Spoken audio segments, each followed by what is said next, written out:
Do subito la parola all'assessora Masuri che ci porta i saluti, Moroni, che porta i saluti a nome anche del Comune di Nuoro, poi possiamo iniziare. Prego.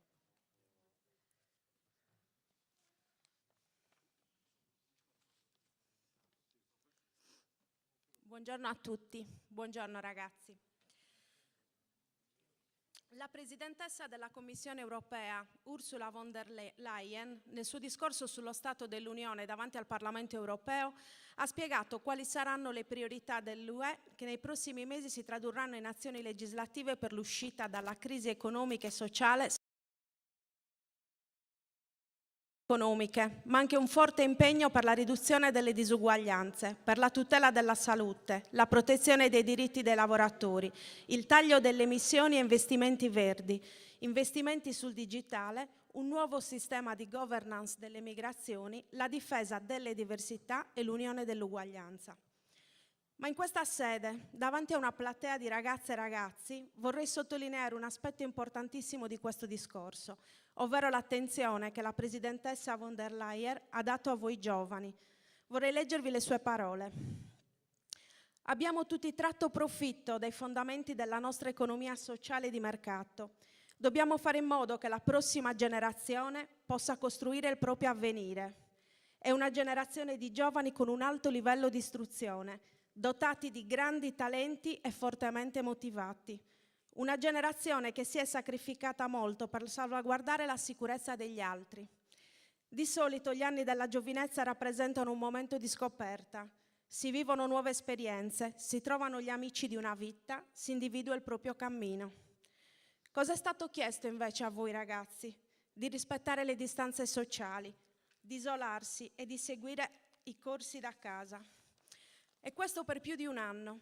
Perciò tutto quello che facciamo, dal Green Deal a Next Generation EU, è finalizzato a proteggere il vostro futuro. Per questo motivo Next Generation deve essere finanziato da nuove risorse sulle quali lavoriamo. Ma dobbiamo stare attenti a non creare nuovi divari, perché l'Europa ha bisogno di tutti i suoi giovani. Dobbiamo incoraggiare coloro che non ce la fanno, coloro che non hanno lavoro, coloro che non seguono corsi di studio o di formazione. Ma se vogliamo plasmare la nostra Unione a loro immagine, i giovani devono poter plasmare il futuro dell'Europa. La nostra Unione deve avere un'anima e una visione in cui i giovani possano credere. Come si chiedeva Jacques Delors, come si potrà costruire l'Europa se i giovani non la vedono come un progetto collettivo e una rappresentazione del loro stesso futuro? Per questo motivo proporremo che il 2022 sia l'anno europeo dei giovani, un anno dedicato a valorizzare i giovani che si sono tanto sacrificati per gli altri. Saranno i giovani a dover condurre i dibattiti della conferenza sul futuro dell'Europa. A essere in gioco è il loro futuro e questo deve essere la loro conferenza. E come abbiamo dichiarato all'inizio del nostro mandato, la Commissione sarà pronta a dare seguito immediato alle decisioni prese dalla conferenza. Quindi è evidente quale dovrà essere il vostro ruolo.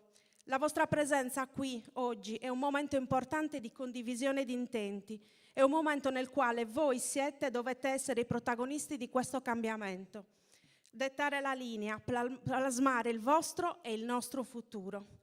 Quale migliore occasione della conferenza sul futuro dell'Europa? Quale migliore spazio virtuale e reale in cui farvi promotori di valori e di esperienze? Voi siete il futuro, voi anche con il vostro esempio dovete riscrivere la storia e mettere le basi per un mondo migliore, ponendo rimedio alle storture che le generazioni precedenti alla vostra hanno generato rispetto ad ambiente, diversità e valori sociali tutti.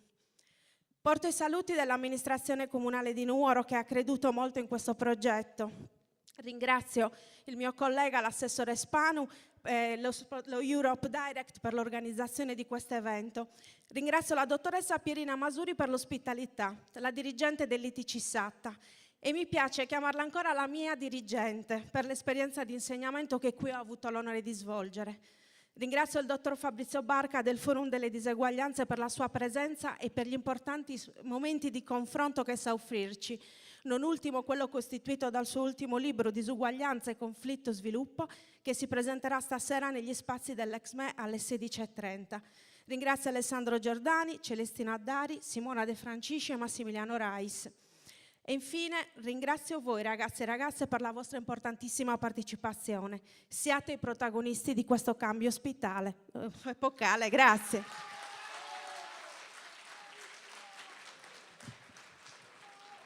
Grazie Assessora, si è presa una standing ovation da questa generazione, quindi è veramente importante. Ragazzi, allora buongiorno. Prima di iniziare, intanto sono già arrivati tanti spunti interessanti dall'intervento dell'assessore Moroni.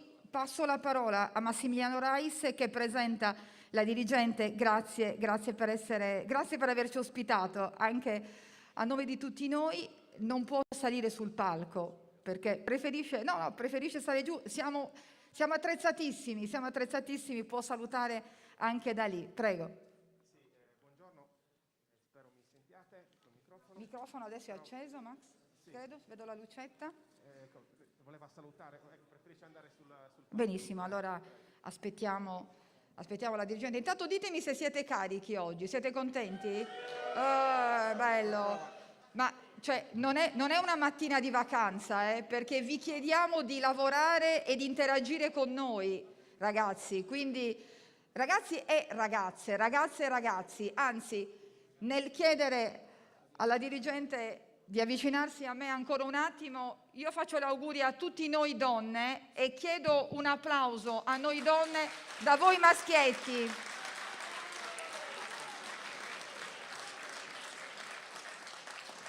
Ma anche un pensiero a donne che stanno soffrendo e poi parleremo anche di guerra.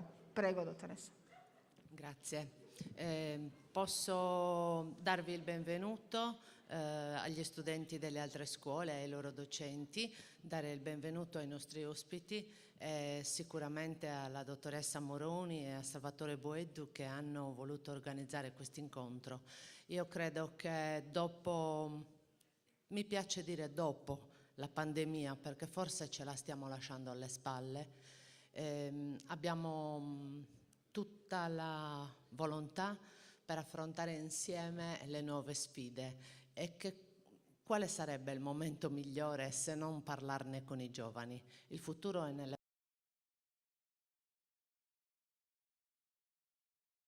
di tutta la vostra attenzione. Buon lavoro.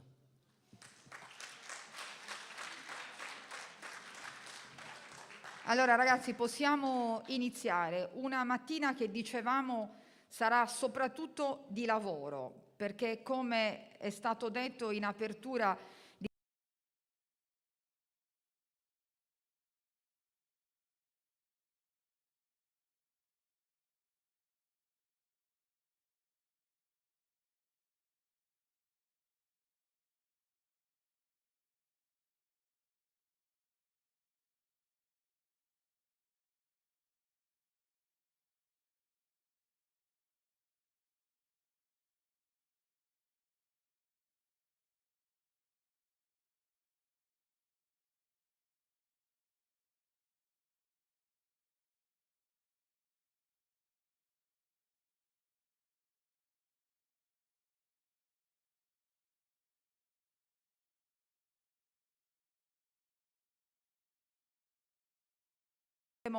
nell'arco della nostra mattina insieme anche con l'ospite che presentiamo subito, il dottor Giordani, che è in collegamento con noi da remoto, e chiedo alla regia di darmi un cenno quando lui sarà pronto, e con il dottor Fabrizio Barca, che avrete già avuto modo di conoscere, sarà già stato presentato dai vostri professori, statistico, economista. È stato ministro della coesione territoriale nel governo Monti. Forse qualcuno di voi era molto piccolo, anzi certamente voi eravate molto piccoli durante quell'esperienza di governo. Parleremo di tante cose e cercheremo poi di capire anche da lui e dagli nostri ospiti, di fare una prima analisi, un bilancio di quelle che sono le vostre interazioni, quindi la vostra visione di Europa e di tutte quelle che sono le tematiche che noi vi sottoporremo.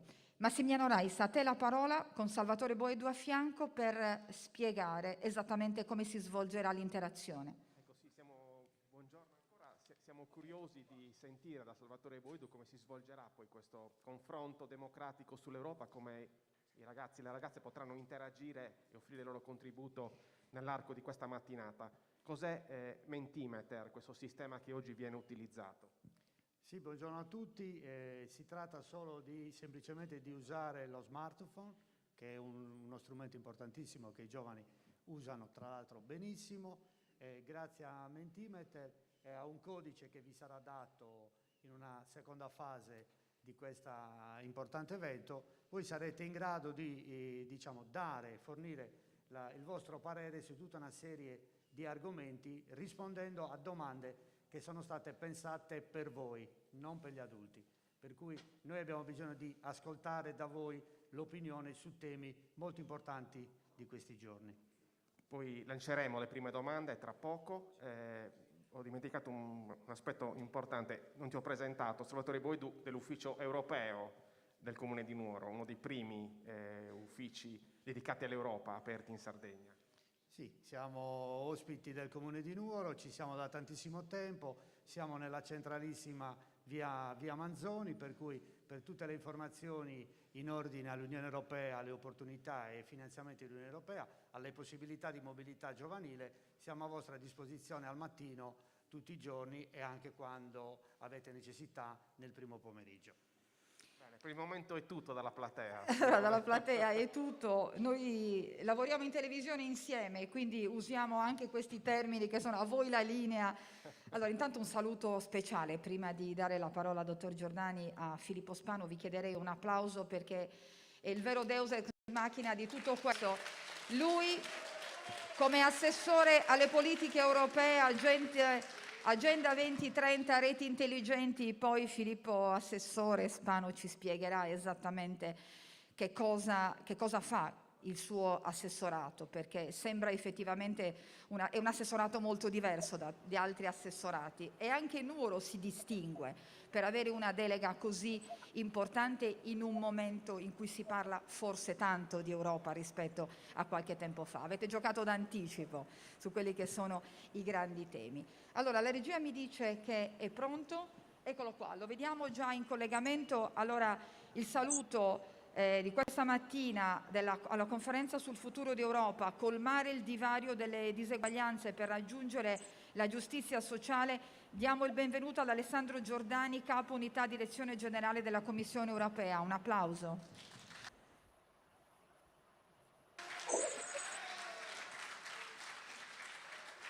Dottor Giordani, qui c'è molto entusiasmo, l'ha sentito? L'ho sentito, voi mi sentite? Ci sente il dottor Giordani? Io vi Dottor sento. Giordani? Mi sentite? Abbiamo ancora qualche problema di audio, mi faccia cenno se ci sente. Io vi sento, No? sì. Non ci sente ancora? Pronto? Ci sente? Adesso mi sentite?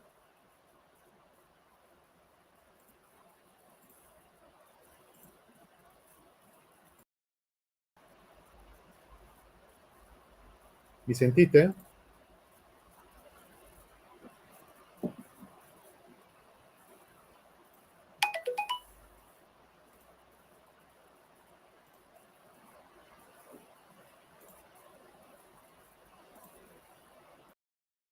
Mi sentite adesso?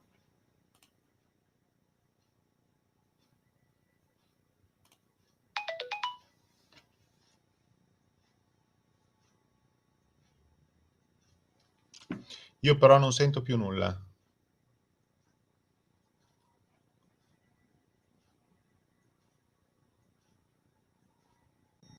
Arrivava in ritardo il ok, può partire. Adesso stiamo zitti, così il dottor Giordani può iniziare. Prego.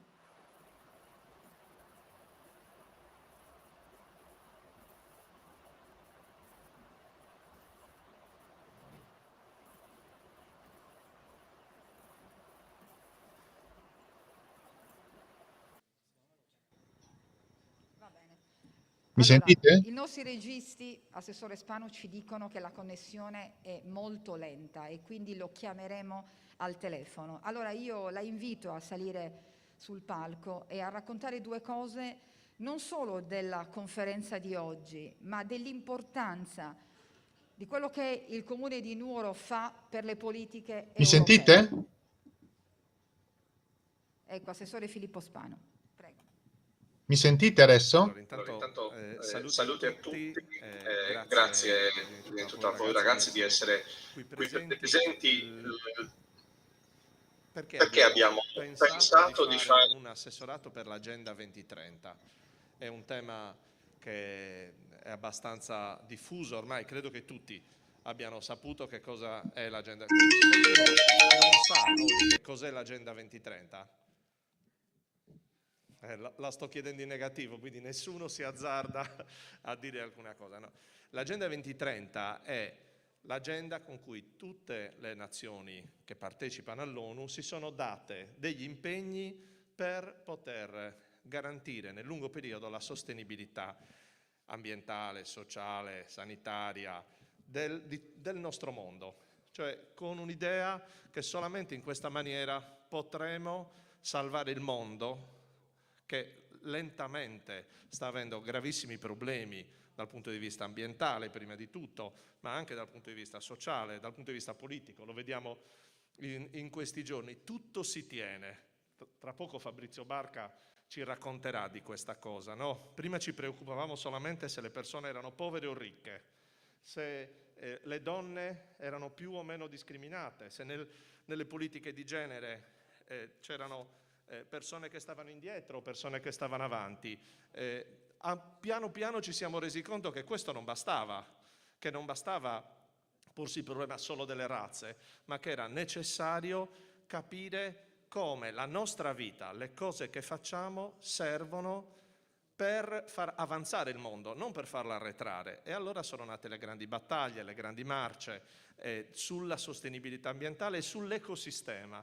Ecosistema che è come riusciamo a vivere insieme noi, come riusciamo a capire che tutto quello che facciamo, anche adesso, usando questo microfono, ha delle conseguenze per altre parti della nostra vita. Allora, come Comune di Nuoro ci siamo posti il problema. Ci siamo detti, probabilmente questa grande battaglia che unisce tutti, questa grande, non userei neanche il termine battaglia, che è un po' guerresco, ma questo grande impegno comune, questa grande rete che dobbiamo unire tutti insieme deve riguardare prima di tutto le istituzioni e il Comune. E quindi ci siamo detti, facciamo un assessorato all'Agenda 2030 e facciamo iniziative continue per capire se in tutte le cose che si fanno qui a Nuoro, così come in Sardegna, così come a livello nazionale, siamo attenti a rispettare il nostro mondo, a rispettare le persone che ci vivono, a dare il nostro contributo perché facciamo parte tutti di un grande fiume che non riguarda solo le singole barche, ma riguarda veramente tutti. Ecco, questa è l'idea di fare un assessorato, non tanto alla programmazione quanto all'Agenda 2030. Attenzione a tutto quello che succede nel mentre che facciamo delle cose che servono a tutti. Allora, la cosa che mi piacerebbe che lei spiegasse, Assessore, è come da questa mattina e dagli interventi, le considerazioni e le proposte che faranno questi ragazzi, poi tutto questo arriverà a Bruxelles, arriverà nei tavoli dove le decisioni poi verranno prese per il loro futuro, per far capire che questa non sarà una mattina di lavori astratta, una giornata diversa da quella che voi passate sui banchi tutti i giorni. È una mattina estremamente importante, avete una grande responsabilità e lo capirete nel corso della mattinata, perché le vostre decisioni, che saranno le decisioni comuni a quelle di molti altri coetanei, nello stesso momento in tutta Europa, avranno poi una ricaduta fondamentale sulla famosa conferenza del futuro, no? Sì, dell'Europa del futuro. Tra poco ce lo dirà il dottor Giordani. Che cos'è la conferenza sul futuro dell'Europa?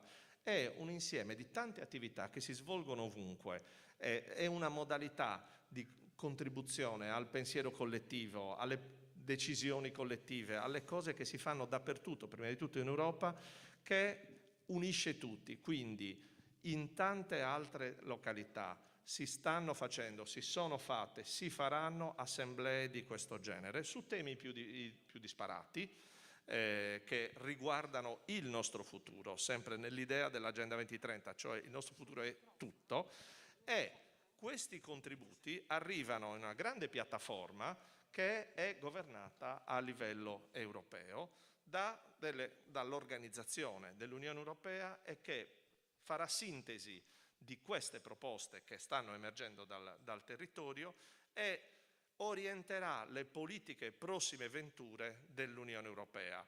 Sembra una cosa lontanissima, la realtà è che l'alternativa è o decide uno per tutti, oppure noi, tanti, tutti insieme, faticosamente, ci mettiamo in cammino e diamo il nostro contributo, sapendo che il contributo che viene dato qui nel Comune di Nuoro o nel territorio della Sardegna è essenziale, perché quello che si muove qui avrà un effetto sicuramente da qualche altra parte, sempre secondo la logica di cui parlavo prima. Sostenibilità vuol dire capire che ogni passo che faccio io ha un riflesso. Ha un riflesso immediato, per Simona, ha un direttamente. riflesso immediato. E non solo Alessandro Giordani, proviamo a sentirlo tra poco, ma anche Fabrizio Barca poi ci spiegheranno come alla base di tutto questo, proprio per un futuro più forte, c'è la formazione, il sapere, quelle che sono le competenze. Lui lo spiega benissimo nel libro che lo ha anticipato l'assessora Moroni, presenteremo più tardi a Nuoro, e lì è proprio uno spaccato straordinario di quello che stiamo vivendo, di quello che abbiamo passato, ma di quello che ci aspetta. Allora, Assessore, possiamo provare a sentire Alessandro Giordani? Vediamo se c'è. Non lo avremo a video. Mi lo avremo sentite? solo come audio, Ecco. perché la connessione era molto lenta. Dottor Giordani è con Mi noi. sentite? Molto Eccoci bene. qua. Sì, Le facciamo buongiorno. un applauso così La facciamo- per incoraggiamento. Grazie. Mi hanno consigliato di non mettere il video perché potrebbe rendere difficile la comunicazione, non vi perdete nulla, soprattutto se avete visto un attimo la mia faccia prima. Quello che a me fa particolarmente piacere, e ringrazio gli Eurodirect di Nuoro, l'assessore e chi mi ha preceduto nel parlare a voi ragazzi, è il modo in cui avete approcciato questa cosa. State vivendo due crisi enormi, una che ci auguriamo che stia finendo e l'altra che purtroppo è appena iniziata e di cui non si vede esattamente la fine, e soprattutto non si riescono ad apprezzare oggi le nefaste conseguenze. E sto parlando ovviamente della guerra. Però dentro queste due grosse crisi state vivendo un momento che è particolarmente fecondo, particolarmente importante per voi, che è quello di poter partecipare a qualche cosa che comunque definirà la qualità della vostra vita. Io volevo, soprattutto a voi ragazzi, qui dalla Commissione Europea di Bruxelles, dirvi una cosa un po' provocatoria all'inizio, forse quasi un po' urticante, che è quella di dire: guardate che l'Unione Europea, per il tipo di competenze che ha oggi sulla nostra vita quotidiana, è un qualche cosa che, volenti o nolenti, determina per molti aspetti la qualità della nostra vita di tutti i giorni. A partire banalmente dalla qualità dell'acqua che beviamo, dell'aria che respiriamo, la sostenibilità o meno delle fonti energetiche che utilizziamo, piuttosto che il tipo di lavoro che avremo in futuro. Sono tutte questioni che non si decidono più tanto a livello nazionale, quindi democraticamente con le elezioni a livello nazionale, ma si decidono ad un livello più alto, più sovranazionale, che è quello europeo. Badate bene, questo non è successo perché alcuni eurofili o euroentusiasti... mi sentite sempre? Mi sentite? Perché ho visto sparire tutto. Mi sentite?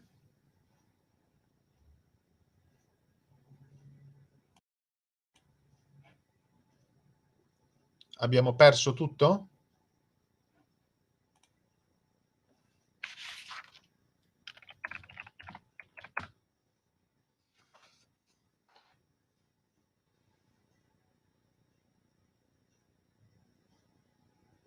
Mi sentite?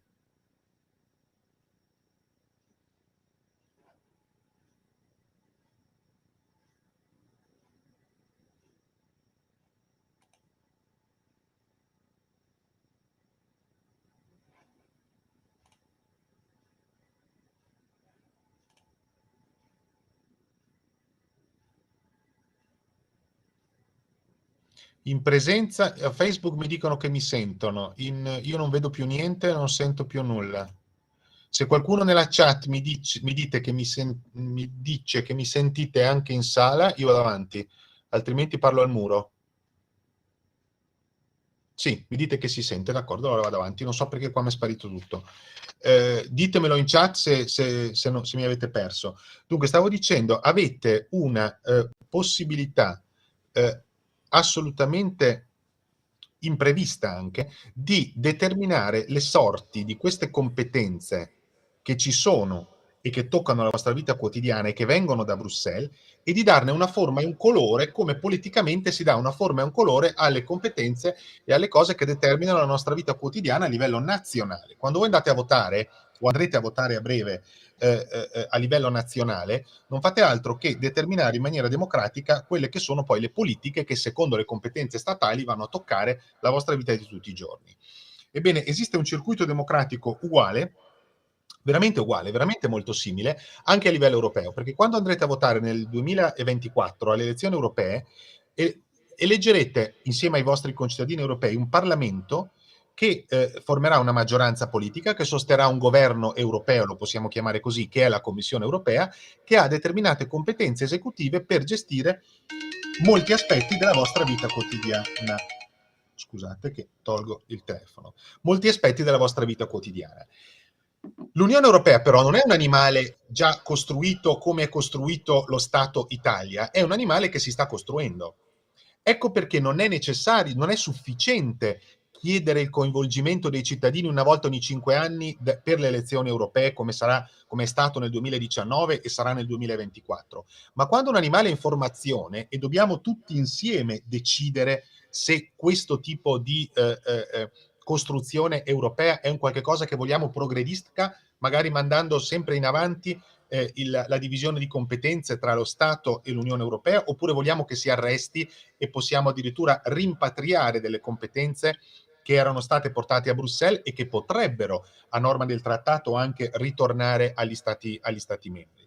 Allora, se l'animale Unione Europea non è un qualche cosa che ha una statualità compiuta come l'Italia, la Francia, lo Stato francese, lo Stato italiano e lo Stato tedesco, ma è qualcosa in costruzione, allora capite che è assolutamente necessario chiedere un input e un parere e la visione e il sentimento dei cittadini non solo una volta ogni 5 anni quando si va a votare, ma anche con delle modalità diverse. Ecco il senso della conferenza sul futuro dell'Europa. Quando la Presidente della Commissione europea l'altro anno è andata davanti al Parlamento europeo a chiedere la fiducia, perché come qualsiasi governo in democrazia deve avere la fiducia di un Parlamento eletto dai cittadini, e se voi nel 2019 non votavate, votate adesso, voterete nel 2024 sicuramente, ma hanno votato i vostri genitori.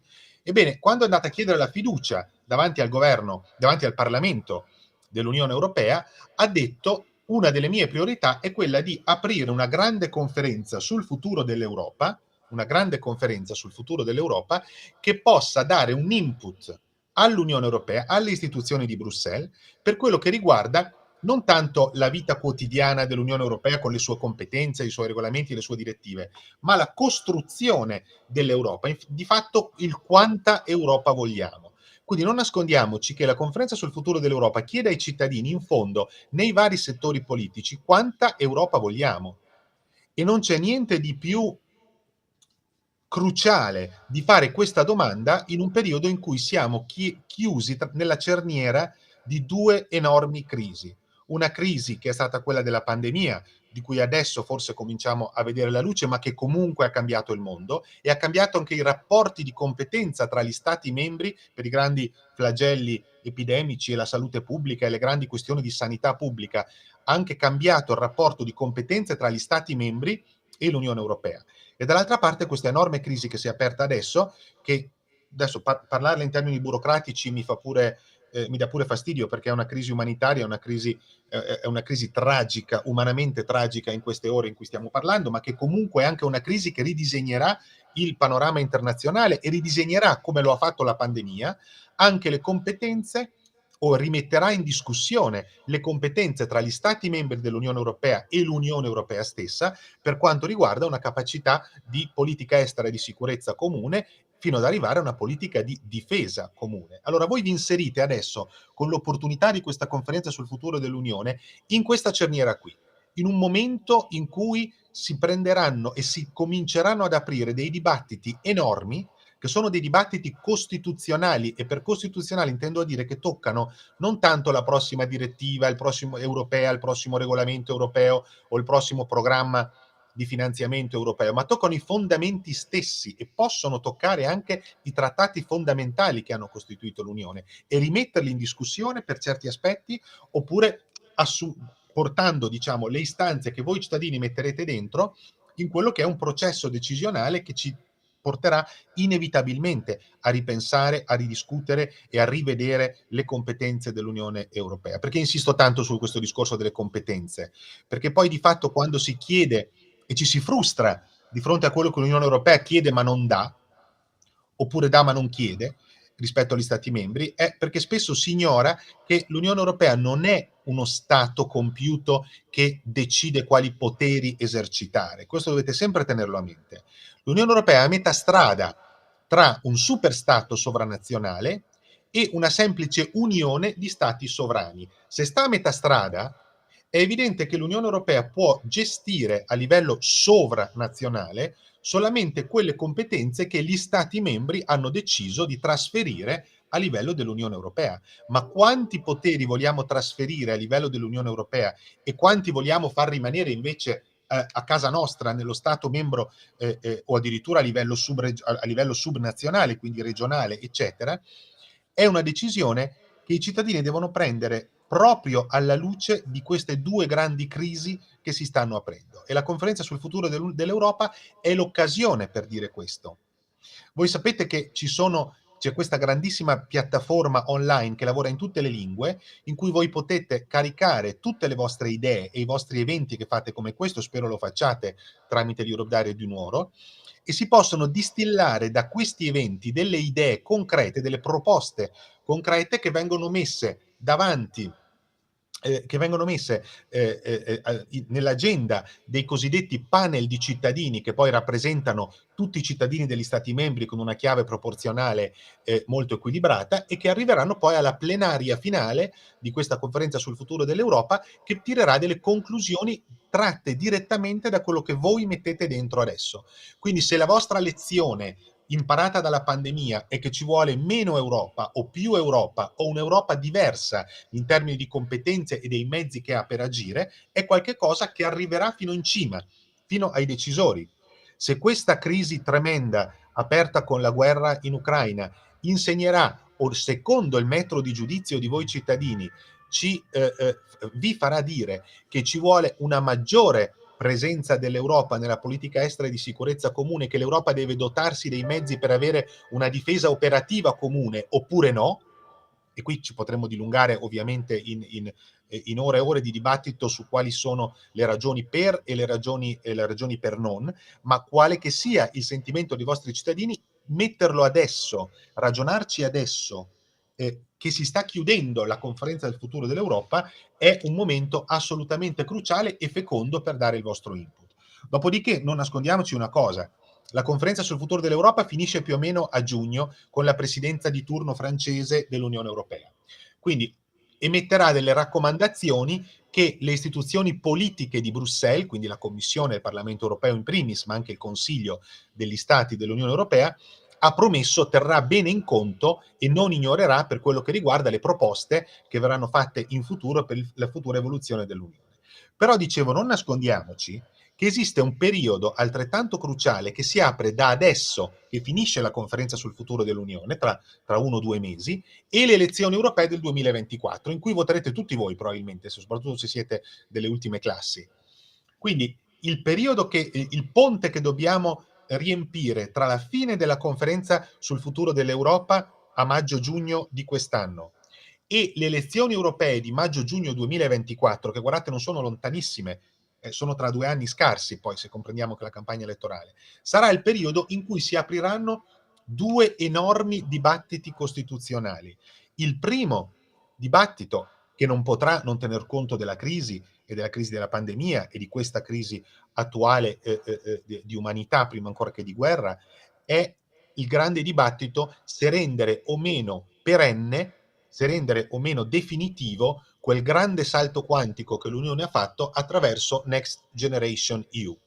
Molti di voi sapranno, alcuni magari non ancora, cos'è esattamente Next Generation EU. Next Generation EU è stata la reazione dell'Unione Europea alla pandemia, delle istituzioni degli Stati europei alla pandemia, che ha cambiato il paradigma dell'integrazione europea. Perché questo? Perché Next Generation EU non è un altro programma comunitario o un altro fondo europeo come ce n'erano tanti, il fondo sociale, il fondo europeo di sviluppo regionale, i vari fondi strutturali. Next Generation EU è figlia di un'intuizione diversa, cioè è per la prima volta la possibilità di far fronte a una crisi enorme come è stata quella della pandemia o quelle che dovremo affrontare in futuro, mettendo insieme delle risorse, facendo un pochettino quello che fanno gli stati. Per la prima volta lo fa l'Unione Europea, cioè fare del debito pubblico europeo. Fare del debito pubblico europeo vuol dire prendere il bilancio dell'Unione Europea, che è poca cosa, e sulla base di quella garanzia andare a chiedere dei soldi al mercato per tirare su delle risorse che sono inimmaginabili rispetto a prima, rispetto a qualsiasi bilancio europeo che avete conosciuto fino ad oggi. Pensate che quello che riceve l'Italia, i famosi 192 miliardi di euro di Next Generation EU, sono più grossi, è una cifra maggiore di quella che ricevette l'Italia per il piano Marshall dopo la seconda guerra mondiale. Quindi stiamo parlando di una mobilitazione di risorse inimmaginabile e senza precedenti da parte dell'Unione Europea attraverso questo che possiamo sì chiamare programma Next Generation EU, che è basato su un livello di fiducia e di condivisione reciproca tra gli stati che non era mai accaduto prima.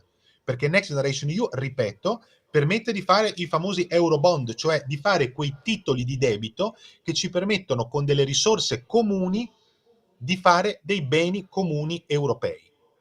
Questa è la prima volta che succede e capite bene che è un cambio di paradigma rispetto alla modalità di integrazione dell'Unione. Io chiuderei proprio dicendovi che il grande dibattito che si apre adesso, per cui nella conferenza è bene dare un input e anche nei prossimi mesi fino alle elezioni europee, è se questo cambio di paradigma di Next Generation EU, che ha liberato una quantità inimmaginabile di risorse europee per far fronte alle conseguenze della pandemia e delle crisi, è un qualche cosa che, come alcuni stati vogliono, debba essere episodico e puntuale, cioè succede questa volta qui per uscire dalla pandemia e basta, e allo stato delle cose guardate che se guardiamo i regolamenti e l'impostazione di Next Generation EU è che deve succedere una tantum, cioè una volta che si chiude questo programma Next Generation EU, l'abbiamo fatto per uscire dalla pandemia, è finito.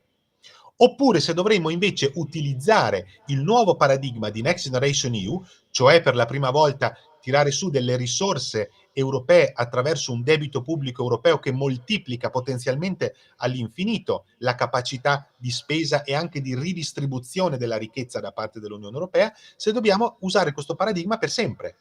Se questo paradigma di Next Generation EU debba essere o meno il paradigma, la modalità con cui in futuro si crescerà e si costruirà l'Unione Europea. Questo è un dibattito enorme che si sta aprendo, in parallelo ovviamente al grande dibattito che si aprirà a brevissimo, che è quello su una difesa europea e su un ripensamento della politica estera e di sicurezza comune, come purtroppo la tragicità della crisi odierna in Ucraina ci ha fatto vedere e ha messo l'Europa davanti alle proprie responsabilità. Quindi io vi chiudo dicendo, avete tra le vostre mani, nei mesi, che sono poi 24 mesi, che stanno tra ora e la fine e le elezioni europee del 2024, la possibilità di contribuire in varie modalità, perché non si chiuderanno le consultazioni dei cittadini con la chiusura formale della conferenza sul futuro dell'Europa. Vi posso anticipare che ci saranno vari modi per tenere coinvolti nei dibattiti anche transnazionali i cittadini, per creare un'opinione pubblica di livello europeo. Avete l'opportunità di entrare nelle elezioni europee del 2024 con la consapevolezza che ci sono dei grandi temi europei che volenti o nolenti vi toccheranno comunque, e scegliere adesso in che direzione deve andare l'Europa è un momento assolutamente cruciale e di cui dovete essere consapevoli. Come diceva De Gasperi, se voi non vi occupate della politica, la politica si occuperà di voi. Quindi le competenze europee che ormai ci sono e che comunque governano la vostra vita quotidiana, potranno farlo con il vostro contributo, anzi con il vostro determinante contributo, perché siamo in democrazia e il Parlamento europeo che voi eleggerete è quello che pone in essere, dando la fiducia, la Commissione europea, che poi è quella che ha il potere esecutivo sulle competenze europee, oppure potrete non occuparvene, ma comunque queste competenze vi governeranno comunque. Ecco questa piccola provocazione che vi do alla vostra generazione per dire attenzione, attenzione, tante delle variabili che governano la vostra vita quotidiana vengono da Bruxelles, potete dare un contributo per dare loro una forma e un colore, un colore anche politico, sullo spettro destra-sinistra, esattamente come date una forma e un colore andando a votare per le elezioni nazionali. Quindi ringrazio tutti quanti, vi do uno sprone ancora più forte per contribuire in quest'ultimo tratto della conferenza sul futuro dell'Europa e poi per seguire tutte le possibilità di intervento dei cittadini che avrete da qui alle elezioni europee del 2024. Grazie a tutti. Grazie. Allora, grazie Alessandro Giordani, lo Eurep Direct Nuoro l'aspetta presto qua in Sardegna, magari in presenza questa volta, per Grazie a voi. questi temi e provare a capire se tutte queste considerazioni che abbiamo fatto poi hanno sortito qualche effetto sulle politiche. E allora adesso, fra la conferenza di Alessandro Giordani e poi la relazione di Fabrizio Barca, i protagonisti in questa fase siete voi. Prima Massimiliano Rais e Salvatore Boedu vi hanno spiegato qual è il sistema attraverso il quale voi proverete ad interagire. Vi facciamo vedere solo la prima slide. Prego Pierluigi, dalla regia. Mi sento europeo? Sì, molto, poco, e poi ci sono altre considerazioni. Voi sono tante le slide come queste che voi vedrete, le vedrete sul vostro smartphone e potete interagire, poi le considerazioni le facciamo insieme. Allora, per capire esattamente come i ragazzi di Nuoro, voi in questo momento qui in questa stanza, non siete lontani e distanti da tanti altri coetanei che in questo momento, come dicevamo prima, stanno facendo la stessa cosa. Vi facciamo vedere un video che racconta esattamente come si sta lavorando per il futuro dell'Europa e cosa sta facendo la conferenza per il futuro dell'Europa. Pierluigi.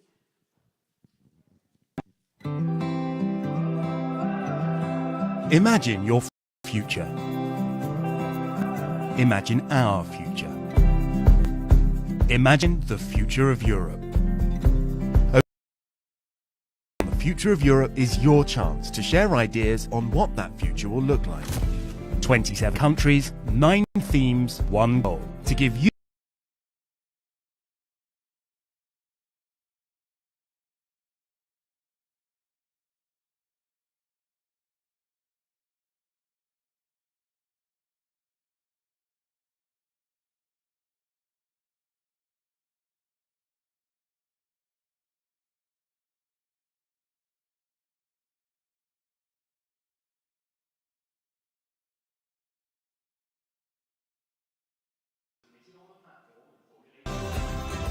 Your ideas, submitted on the platform and formulated at events, will be examined by citizens' panels before being presented to and discussed by your representatives. The conference's executive board will then present the results to the 3 EU institutions, which will use them to make concrete EU policy proposals, policy based on the hopes and ideas of Europeans. Visit futureeu.europa.eu and get started today. Futuro dell'Europa.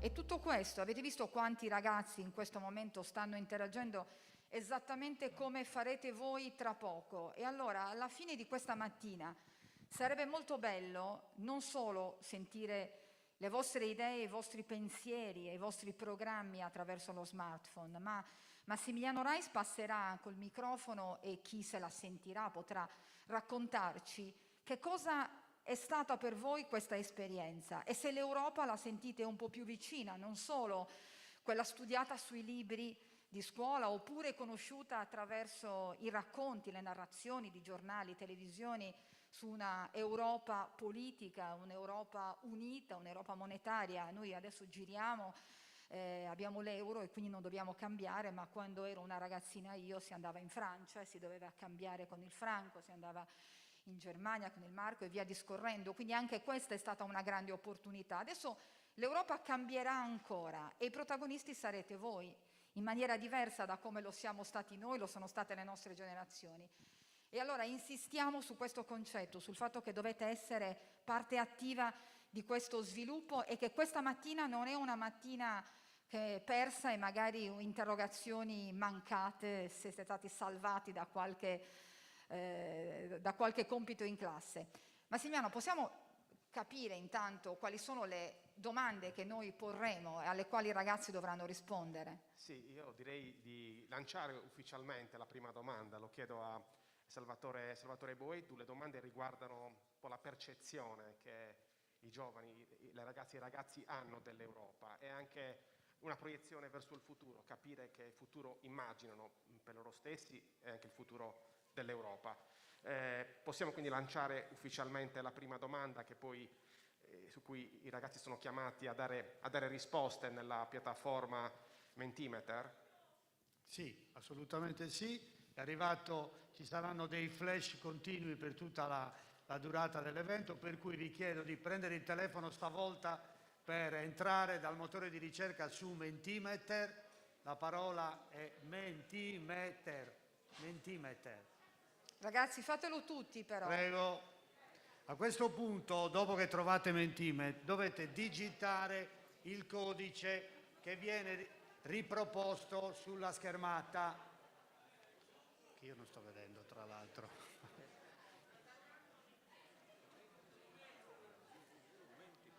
Menti.com.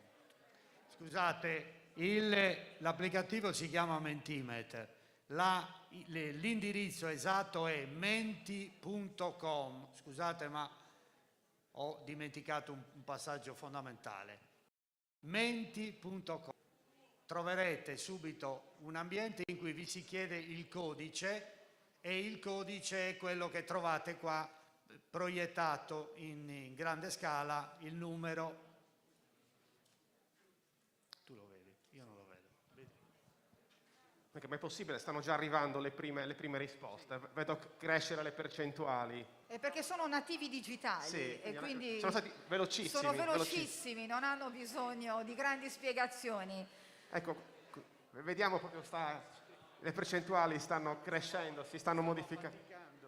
Io mi stavo affaticando e voi stavate già votando. Questo dà l'idea di cosa significa la differenza fra uno che ha 60 anni e uno che ne ha 16. Io vorrei sentire dal vivo adesso il parere di uno dei ragazzi presenti, Antonio, che frequenta l'istituto scientifico di Nuoro, il Fermi. Ragazzi, scusatemi. Ecco, tu che tipo di risposta hai dato a questo quesito? Sinceramente non prende il telefono. In questo momento... Non sta caricando molto. Ecco, ma ti senti europeo? Che percezione hai dell'Europa? Ehi, abbastanza. Va bene. Va bene. Va bene. Allora ragazzi, scusatemi. Ragazzi, professoressa, li riportiamo in classe? Allora, ragazzi, alla prima domanda avete risposto. Ce ne saranno altre, preparatevi. Questo era il primo step. Chi ha avuto difficoltà? Me lo dite chi ha avuto difficoltà? Lui non si sta... Tu non hai avuto difficoltà, tu si stavi facendo un selfie, di la verità. Ecco qua. Va bene. Allora, mi sento europeo? Sì, molto. Sì, poco. E qui stiamo ancora provando, Assessore Spano, Assessora Moroni, stiamo ancora provando e non è ancora evidentemente una risposta definitiva. Se fosse questa, Fabrizio Barca, ci sarebbe da preoccuparsi, perché mi sento europeo sì poco, sarebbe preoccupante. Preoccupante per una generazione che invece è una generazione più europea di tutti noi in questo momento presente. E allora, Massimiliano, possiamo incominciare a lanciarne eventualmente altre e introduco Fabrizio Barca che fa la sua relazione. E poi, dottor Barca, le chiederò anche alcune considerazioni appunto su quanto detto anche da Alessandro Giordani sulla nuova Europa e su come probabilmente se avesse scritto il suo libro oggi, Disuguaglianze, conflitto sociale, pandemia, la sinistra che non c'è, il partito che non c'è, avrebbe probabilmente aggiunto un capitolo all'attualità, a quello che è successo in queste settimane che ci portano evidentemente a fare altre considerazioni. Allora, Pierluigi, possiamo lanciare la prossima, così ragazzi... Ah no? Ah, allora siete interessati, era una prova. Volevamo capire se eravate connessi con noi o meno. Allora, ragazzi, scusate un attimo, vi chiedo attenzione un attimo, perché altrimenti non riusciamo ad andare avanti. Chi ha difficoltà? Ha difficoltà perché non è connesso il telefono, non prende il telefono? Qual è il problema? Non prende? C'è una connessione bassa, cos'hanno? Ecco, c'è un dettaglio Non c'è importante. connessione. C'è un dettaglio importante perché c'è per ciascuna possibile risposta c'è un indice di gradimento da 0 a 5. Però il problema è che alcuni cellulari non sono connessi, non riescono a... Potete provare a spegnere e riaccendere? 107. 107. C'è il contore, 110 adesso. Però non tutti i ragazzi.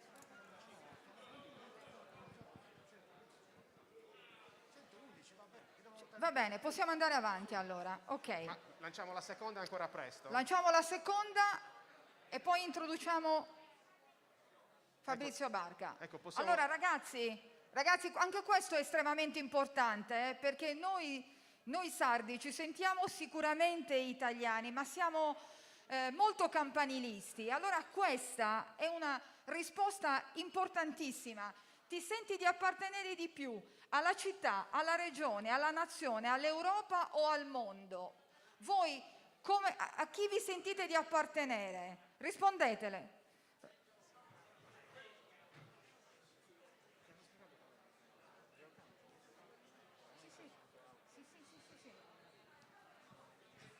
Gradimento alla mia regione, alla mia città, alla mia nazione.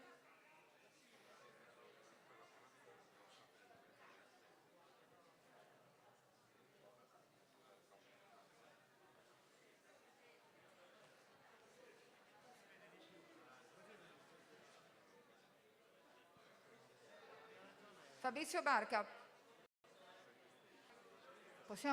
mi date un microfono? Posso prendere questo? Allora, dottor Barca, posso chiedere a entrambi una considerazione su questo primo gradimento? Innanzitutto salve a tutti quanti voi, e grazie dell'ospitalità. Mi metto in piedi. Sì, assolutamente sì. Si può levare mentre uno parla? Sì, siamo distanti, sì. Sì. No, vado subito su questi numeri, cioè bisogna leggere con attenzione. In realtà quello che avete detto voi è che siete d'accordo sul fatto che vi sentite europei, cioè mi sento europeo, sì, non con forza, questo è il punto, cioè non con forza, mentre rigettate l'idea che non vi sentite europei con una certa forza, perché siete molto dal lato, sono contrario, però non vi sentite europei, ma non con molta forza. Questo è, da quello che sta uscendo fuori adesso, è interessantissima, perché di nuovo l'Europa esce malino da questo scenario, anche perché voi potreste contemporaneamente esprimere forti sentimenti anche per l'Europa, avreste potuto dire Nuoro è l'Europa, giusto? E azzerare tutto il resto. Voi in Sardegna, la prima cosa che esce fuori in Sardegna, cioè esiste una identità regionale della Sardegna molto forte, che è interessante, non credo necessariamente che nel Lazio, tanto per dirvela chiara, la risposta sarebbe tale. Noi del Lazio non ci sentiamo particolarmente laziali, a parte quelli dei tifosi della Lazio. Cioè, non c'è una percezione della regione, perché è una regione che non ha un'identità molto forte, è una regione dove Roma ha un'identità molto forte. Quindi dal punto di vista dell'Europa, che è il tema di oggi, io credo che città e nazione stanno a mezza strada, come dire, cioè vi sentite di appartenere, ma in una maniera moderata. La regione esce ancora più forte adesso che mi sto voltando, come molto forte. Colpisce di nuovo l'Unione Europea, perché è di quella che stiamo parlando. Bassa, messa insieme all'altra, questa è la mia reazione. Poi dopo mi dice lei se e quando devo... Sì. E questo ci dice che abbiamo un problema. Abbiamo un problema significativo dal punto di vista, perché, come dire, voi state esprimendo un sentire, non è che dovete barare se Dio vuole, quindi intanto state dicendo la verità, si capisce, perché in un posto dove si celebra l'Europa avrebbe voglia di dire, se non aveste preso sul serio quello di cui stiamo parlando, avreste detto l'Europa grandioso, meraviglioso, non l'avete detto, quindi questo sta segnalando che bisogna lavorare sodo, anche oggi magari. Assolutamente sì, grazie dottor Barca. Io però le chiedo di stare con me, perché poi lei deve fare la sua relazione, e il tema è quello proprio sulle diseguaglianze e giustizia sociale, che è un altro tema fondamentale che impone riflessioni e coinvolgimento e nuove politiche, quindi un approccio diverso. Il tema dell'Europa, la sfida è proprio quella che alla fine di questa mattinata escano da qua cittadini europei, quindi che si sentano comunque, che comprendano l'importanza di lavorare per l'Europa. Poi certo, per la città, per la regione, per la nazione, per l'Europa, per il mondo. E allora capiamo ancora di più l'importanza della decisione che ci spiegavano prima l'assessore Moroni e l'assessore Spano, della volontà del Comune di Nuoro di lavorare proprio, di istituire un assessorato sulle politiche europee. Evidentemente c'è proprio molto bisogno di iniziative come queste, assessore Spano, assessora Moroni, l'esigenza di parlare di più di Europa e non solo in senso negativo. Se ne è parlato tanto nel periodo della Brexit, quando il Regno Unito ha deciso di uscire dall'Unione Europea. In quel contesto si è parlato tanto, ma si sono scatenati i dibattiti politici, dottor Barca, sull'opportunità o meno di stare in Europa, quanto è importante il nazionalismo, l'essere, no, il ribadire la propria volontà nazionalista piuttosto che quella europeista. Torniamo invece all'argomento di oggi e alla sua importante partecipazione qua. Spesso le chiederemo un commento su quello che i ragazzi, sul gradimento dei ragazzi rispetto alle considerazioni, però torniamo a parlare di diseguaglianze e di conflitto sociale, di giustizia sociale. Come si superano emergenze come queste che rimangono sottese in un'Europa, a proposito d'Europa, che ci sta richiamando ad altre emergenze, la pandemia, e non ne siamo ancora usciti, e potrebbero arrivare altre emergenze sanitarie e dobbiamo prepararci per quello, e poi la guerra che ci siamo ritrovati in casa. Prego, Fabrizio Barca. Ma le due cose sono profondamente connesse. Alla fine, come dire, quando guardiamo questa domanda qua, no? Regione, città, cosa parliamo? Di istituzioni in cui voi siete chiamati, sarete chiamati anche a dare il vostro voto, da cui dipendono le scelte che vengono fatte, le scelte delle politiche pubbliche. Quindi alla fine il tuo sentire da cosa deriva? Dalla sensazione del modo in cui una istituzione risponde alle tue esigenze, ai tuoi bisogni. Quindi l'esigenza di essere riconosciuti individualmente, ognuno di voi, nelle vostre relazioni, come persone umane, l'idea che ci sia qualcuno che vi stia davvero a sentire, che colga l'intuizione che avete, che vi elimini gli ostacoli. Dico, questa che cos'è? Questa è esattamente disuguaglianze. Secondo che cosa? Secondo la Costituzione italiana. Teniamocela questa Costituzione stretta. Articolo 3 della Costituzione, sicuramente ne parlerete con i vostri docenti. La Repubblica, che non lo Stato, la Repubblica vuol dire tutti noi, la Repubblica, è compito della Repubblica rimuovere gli ostacoli al pieno sviluppo della persona umana. Questa è la cosa più bella che ci possa essere, al pieno sviluppo della mia persona. Ognuno di voi ha un sogno, ha i sogni, fase adolescenziale, le ragazze molto più avanti dei ragazzi, intravedono il domani, state ragionando su cosa diavolo fare, rimanete qua, non rimanete qua, cosa farete? Avete un disegno di vita, un'aspirazione. Che cos'è l'uguaglianza? Che cos'è l'uguaglianza vera? Non è fatto di essere uguali. Per questo uguaglianza e diversità. Anzi, siete tutti diversi, siete meravigliosamente diversi. Diversi di genere, diversi di aspirazioni, diversi di sentimenti. Qual è il punto fondamentale che vi unisce? Che ognuno di voi vorrebbe che le proprie aspirazioni non avessero ostacoli. Questo è il punto. Guardate quanto è bella la nostra Costituzione, rimuovere gli ostacoli al pieno sviluppo. Quindi voi su cosa dovete giudicare? I politici, gli amministratori pubblici, le città, l'Europa, concorrono in che modo a rimuovere gli ostacoli al pieno sviluppo della vostra persona, che non vuol dire della vostra individualità, ma della vostra, perché la persona è in relazione con gli altri, della persona come parte di una comunità. Questo è il metro fondamentale. Allora, da questo punto di vista, gli ostacoli sono tanti e li conoscete quali sono gli ostacoli. Sono gli ostacoli, sono le barriere che creano disuguaglianze, che fanno sì che ci siano due persone di due razze diverse, una nera e una bianca, che hanno ostacoli diversi anche nel nostro paese. Che ci siano una ragazza e un ragazzo che nella stessa scuola, nella stessa classe, che hanno che hanno ostacoli diversi legati al proprio genere, perché siamo convinti, ad esempio, che le donne, oggi non si può non dire l'8 di marzo, siano quelle destinate alla cura della famiglia. Questo è nella testa di un paese che è ancora profondamente patriarcale nel modo in cui è concepito, e questo crea un ostacolo aggiuntivo nell'educazione familiare, nella vita, nella scuola, lo crea nelle istituzioni. Quanti maschi come me hanno ruoli importanti all'interno delle imprese, dello Stato, delle amministrazioni, molto più di quanto lo abbiano le donne. L'ostacolo può derivare dalla classe sociale, dico delle cose ovvie che conoscete benissimo. Noi siamo un paese in cui l'ostacolo, la probabilità che ha un ragazzo o una ragazza che nasce in una famiglia dove si leggono pochi libri, ci sono pochi soldi, di uscire dal proprio, come dire, di raggiungere una fascia di reddito, un livello di vita alto è molto bassa.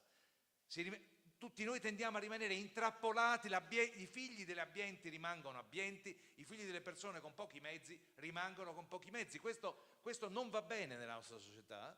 E da ultimo è stato sollevato in modo importante, sociale ed ambientale, il profilo ambientale, il profilo del nostro rapporto con la natura, il fatto che noi ci accaparriamo le risorse, concepiamo la terra come una cosa da cui estrarre petrolio, da cui estrarre patrimonio, un'estrazione che determina l'indebolimento dell'ecosistema. Noi violiamo l'ecosistema e facciamo due cose terribili: uno, in sé, quella di mettere l'ecosistema a repentaglio; secondo, di mettere a repentaglio la possibilità delle future generazioni di avere la stessa gioia che abbiamo avuto noi, perché non le mettiamo, non vi abbiamo messo noi, per il modo in cui abbiamo disegnato la nostra società, di poter avere la stessa tranquillità che abbiamo avuto noi, che è l'angoscia di questa generazione che per la prima volta nella storia avverte a differenza della mia, io nasco nel 54, nel dopoguerra, erano tutti strasicuri ed avevano ragione che noi saremmo stati molto meglio di mio padre che stava nella seconda guerra mondiale, o di mia madre che per riuscire ad andare all'università ha dovuto convincere il padre e barare perché le donne all'università non ci andavano. Era evidente che io sarei stato meglio, che mia sorella sarebbe stato meglio, mentre non è ovvio, lo sapete benissimo voi, ed è l'ansia della vostra generazione. Questo che cosa deriva? Dal fatto che abbiamo creato una crescita e uno sviluppo sbagliato. Quindi la quarta dimensione, diciamo, impropria, noi contro di voi contro i vostri figli futuri, cioè il fatto che una giovane, come dire, la giustizia è intergenerazionale. Quando c'è scritto nella Costituzione è compito della Repubblica rimuovere gli ostacoli al pieno sviluppo della persona umana, non è solo della persona umana, della mia, ma della futura persona umana e del mio pronipote possibile, metterlo nelle condizioni di stare meglio di me, non stando bene estraggo i fossili e con certezza metto a repentaglio la vita delle future generazioni. Bene, mi sono prodigato in questo perché questa è disuguaglianza, ok? È il rispetto della diversità, è la piena espressione della diversità, anche di genere, anche di generi, la possibilità di dire io mi sento di questo genere, anche se apparentemente sono di un altro genere. Tutte le libertà, tutte le libertà. Questa è la conquista di questa straordinaria generazione. Allora, la domanda molto semplice su cui vi chiederei di riragionare sulle vostre risposte, detta così: l'Europa ci aiuta a rimuovere gli ostacoli, questo è il punto fondamentale. L'Europa ci aiuta a rimuovere gli ostacoli al pieno sviluppo della persona umana o è un impedimento? Perché qualcuno sostiene che sia un impedimento, sostiene che sono state fatte politiche agricole che hanno creato problemi perché sono state fatte, cioè diciamocelo, perché voi leggete i giornali, non è che perché sono state fatte politiche agricole a favore di alcuni paesi hanno messo in difficoltà alcune produzioni del nostro paese. Può anche darsi, perché ho detto una cosa negativa? Perché per convincerci dobbiamo prendere in esame tutte le possibilità. Ecco, il mio giudizio è che complessivamente, ve la dico, è inutile che faccio finta di non avere un'opinione, ce l'ho un'opinione, e che complessivamente l'Europa è un elemento straordinario che ha favorito e ha aiutato a rimuovere gli ostacoli al pieno sviluppo della persona umana. Se ho ancora 3 minuti faccio esempi concreti che riguardano la vostra vita. Prima di tutto proprio una che riguarda queste cose di questi giorni, terribili di questi giorni. L'Europa ha avuto guerre tutta la sua storia, balle che l'Europa ha un'identità comune, un'identità... Ma di che stiamo parlando? In Europa ci si è massacrati per motivi religiosi, massacrati per motivi etnici, lungo tutta l'intera la sua storia, specie dalla crisi dell'impero romano in poi, che era un elemento di pacificazione. Bene, da quando noi abbiamo costituito l'Unione Europea, noi dentro stiamo in pace, abbiamo fatto tanti errori e siamo parzialmente responsabili, a mio parere, di quello che sta avvenendo adesso, ma dentro abbiamo mantenuto la pace. Non è una cosa, per noi è una cosa straovvia, ma non era ovvia per niente, vuol dire che abbiamo ricomposto ogni giorno. Io che ho fatto questo mestiere a Bruxelles, quando andavo come direttore generale, mi trovavo con gli austriaci, mio padre, come dire, contro di loro ha combattuto, non so se è chiaro, con gli inglesi ha combattuto, poi l'8 settembre mio padre, come dire, è andato, stava nei sommergibili, è andato con gli inglesi a Malta, perché l'Italia cambiò posizione, se Dio vuole.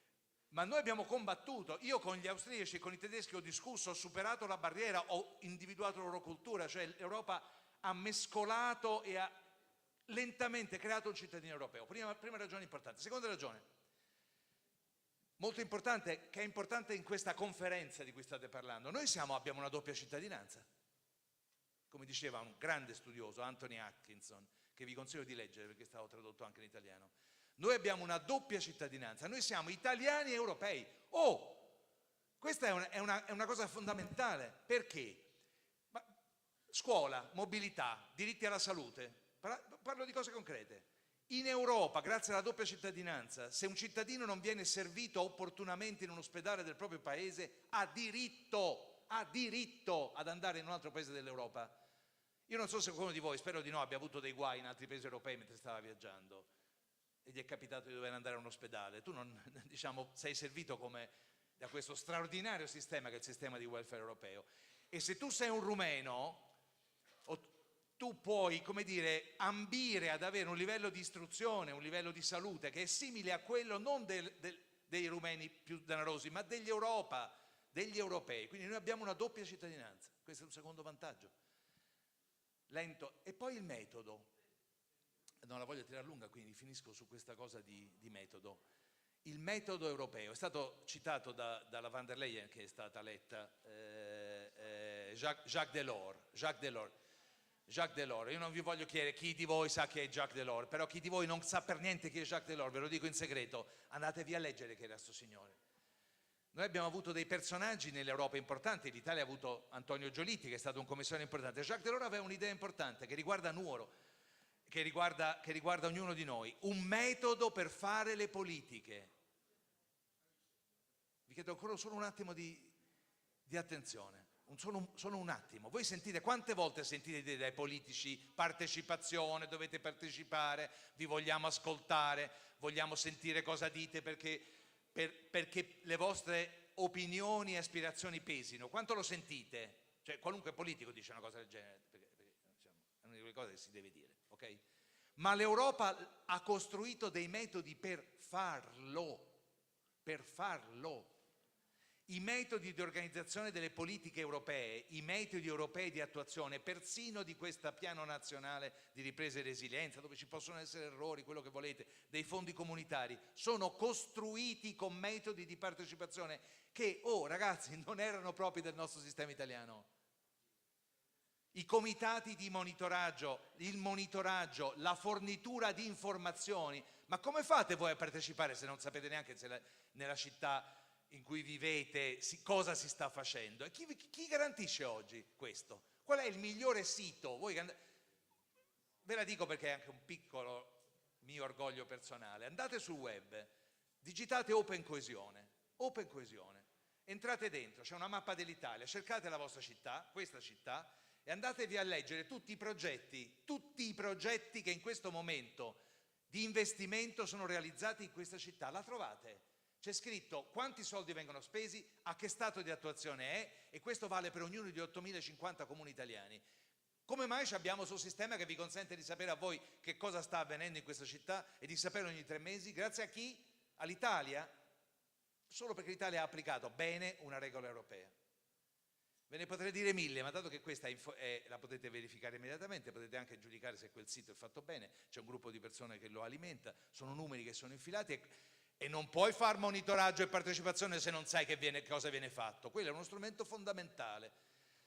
Quello lo abbiamo grazie all'Europa. Allora vi chiederei soltanto, e mi ritiro, nel ragionare nelle prossime settimane, di fare i conti della serva, scusate un'espressione volgare, cioè giudicare l'Europa in base al fatto se essa aumenti o riduca la possibilità di rimuovere gli ostacoli al vostro sviluppo di domani.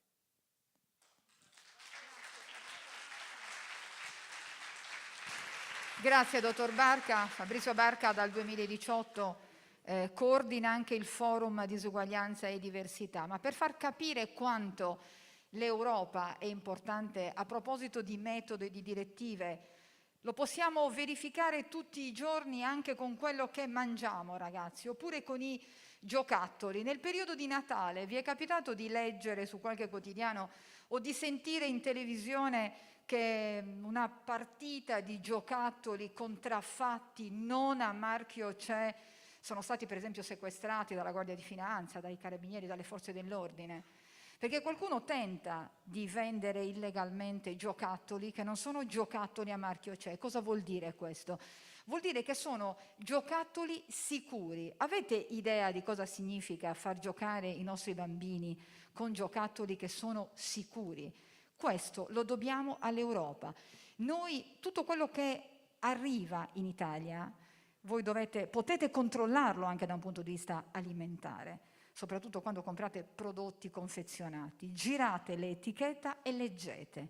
Questo è un altro aspetto fondamentale dell'Europa. Quindi l'Europa non è una cosa altra, diversa, è una cosa che ci appartiene e grazie a Dio, come diceva Fabrizio Barca, l'Europa c'è. Poi ci sono cose che non funzionano, probabilmente ci sono eccessi di rigidità in Europa e chi ha avuto a che fare, no, anche da un punto di vista amministrativo con l'Europa sa quanto i burocrati europei riescono ad essere difficili e cavillosi, ma quanto è importante essere anche estremamente rigidi.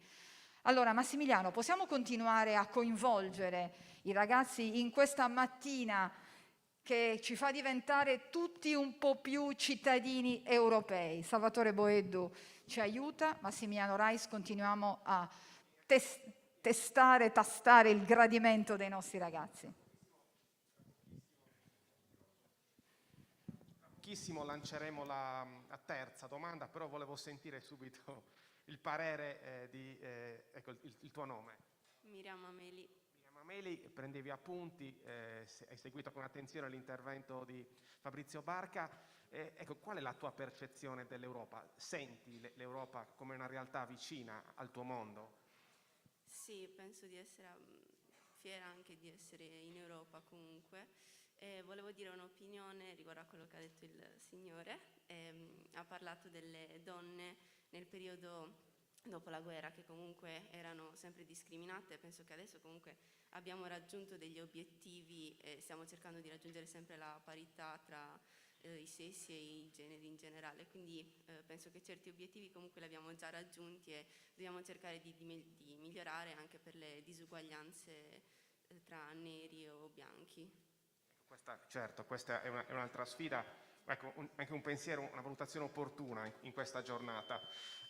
Grazie, buon lavoro anche a te. Adesso lanciamo appunto la terza domanda insieme a Salvatore Boeddu. Il nostro futuro, cosa ti preoccupa di più?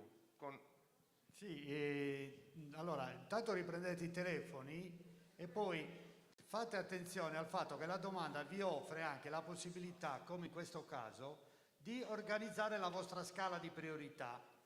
Cioè, cosa ti preoccupa di più? Vi viene chiesto cosa mettere al primo posto, al secondo, al terzo, al quarto e al quinto. Quindi decidete voi, sulla base di questi temi molto importanti, quali secondo voi devono essere messi in ordine di priorità, dal primo al 5. Un indice di gradimento. Un indice di gradimento, esattamente.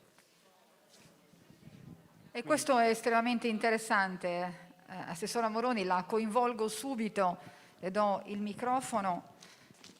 Capire anche come cambia la percezione anche in questo momento storico. Se questa conferenza sul futuro dell'Europa, Assessore Spanu, l'avessimo fatta 2 anni fa o 3 anni fa, prima della pandemia, probabilmente le percezioni, il gradimento dei ragazzi sarebbe stato estremamente diverso, anche le curiosità, il sentiment dei ragazzi sarebbe diverso. Assessora Moroni, coinvolgo lei, poi volevo coinvolgere anche l'assessore Spanu su come cambiano, no? Quindi l'incertezza per il futuro che preoccupa ed è direttamente condizionato evidentemente da quello che sta succedendo. Prego, assessora. In realtà credo che l'incertezza per il futuro sia comunque un'opzione che racchiude le altre. E non credo neanche che avremmo avuto esiti diversi pre-pandemia, perché l'incertezza per il futuro è soprattutto per questa generazione, un po' anche per la mia, perché stiamo parlando di diversi decenni di incertezza, soprattutto per quanto riguarda il precariato lavorativo, la difficoltà di entrare nel mondo del lavoro. Quindi credo che in realtà, anzi, fa riflettere il fatto che guerra e pandemia, che comunque sono temi assolutamente attuali, vadano in coda un po'. Quindi significa che l'incertezza per il futuro, che già accoglie in sé comunque guerra e pandemia, perché necessariamente sono situazioni che creano incertezza, però in realtà è proprio la percezione, forse la percezione che i ragazzi hanno di se stessi, di quello che potranno fare.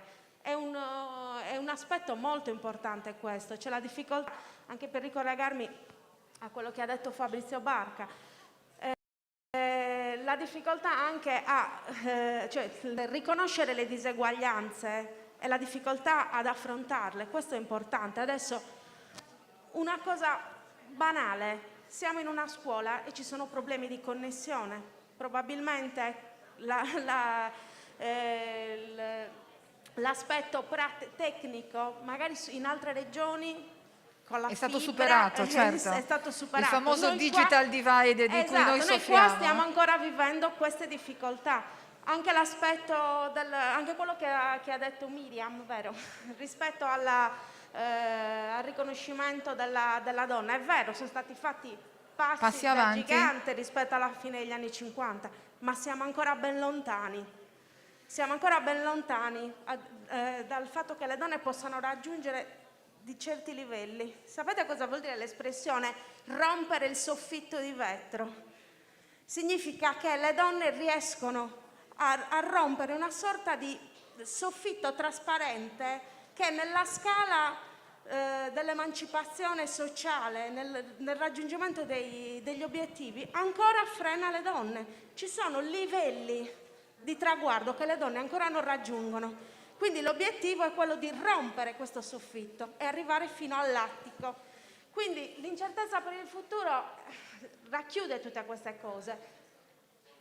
E il fatto che guerra e pandemia siano in coda significa che i ragazzi hanno una visione... Le hanno già comprese nel primo, hanno una comunque. visione certo, più complessa. Anche più complessa, vanno addirittura oltre. Esatto. Assessore Spanu. Io non sono stupito. Sapete perché non sono stupito? Perché questa è l'esatta risposta. Io ho mezzo litigato qualche anno fa, no, diciamo, ci siamo confrontati in maniera forte con mio figlio, il mio primo figlio, adesso è un po' più grande della vostra età, si è laureato, e mi diceva: voi di noi non avete capito niente, perché noi abbiamo molta più incertezza. Cioè, io gli dicevo: ma guarda che siamo stati tutti precari, ma guarda che questo, guarda che l'altro. Risposta: noi abbiamo molta più incertezza sul futuro di quanta ne aveste voi. Io non c'ero quando c'eravate voi, mi dice, ma noi ci sentiamo molto più incerti. Ragazzi, anch'io mi sarei aspettato un po' più di pandemia e di guerra. No, cioè questa è la risposta che 4 anni fa, 5 anni fa mi ha dato mio figlio e mi fa riflettere. E quindi ha precorso i tempi. Io però posso lanciare, Fabrizio Barca, un'altra considerazione su pandemia quinto. Non è che ci stiamo illudendo che l'emergenza sanitaria è finita, Fabrizio Barca? Ma può darsi, però diciamo, secondo me se l'avessimo fatta voi qualche settimana fa avreste risposto nello stesso modo, anche ragionevolmente, cioè c'è un minimo di sano, tra virgolette, egoismo. Cioè io devo essere molto preoccupato della pandemia, ho 67 anni, anzi oggi ne faccio 68. Auguri! Grazie. Un applauso, auguri! Racconterò in famiglia che mi sono fatto chiamare un applauso, annunciando che era il mio compleanno.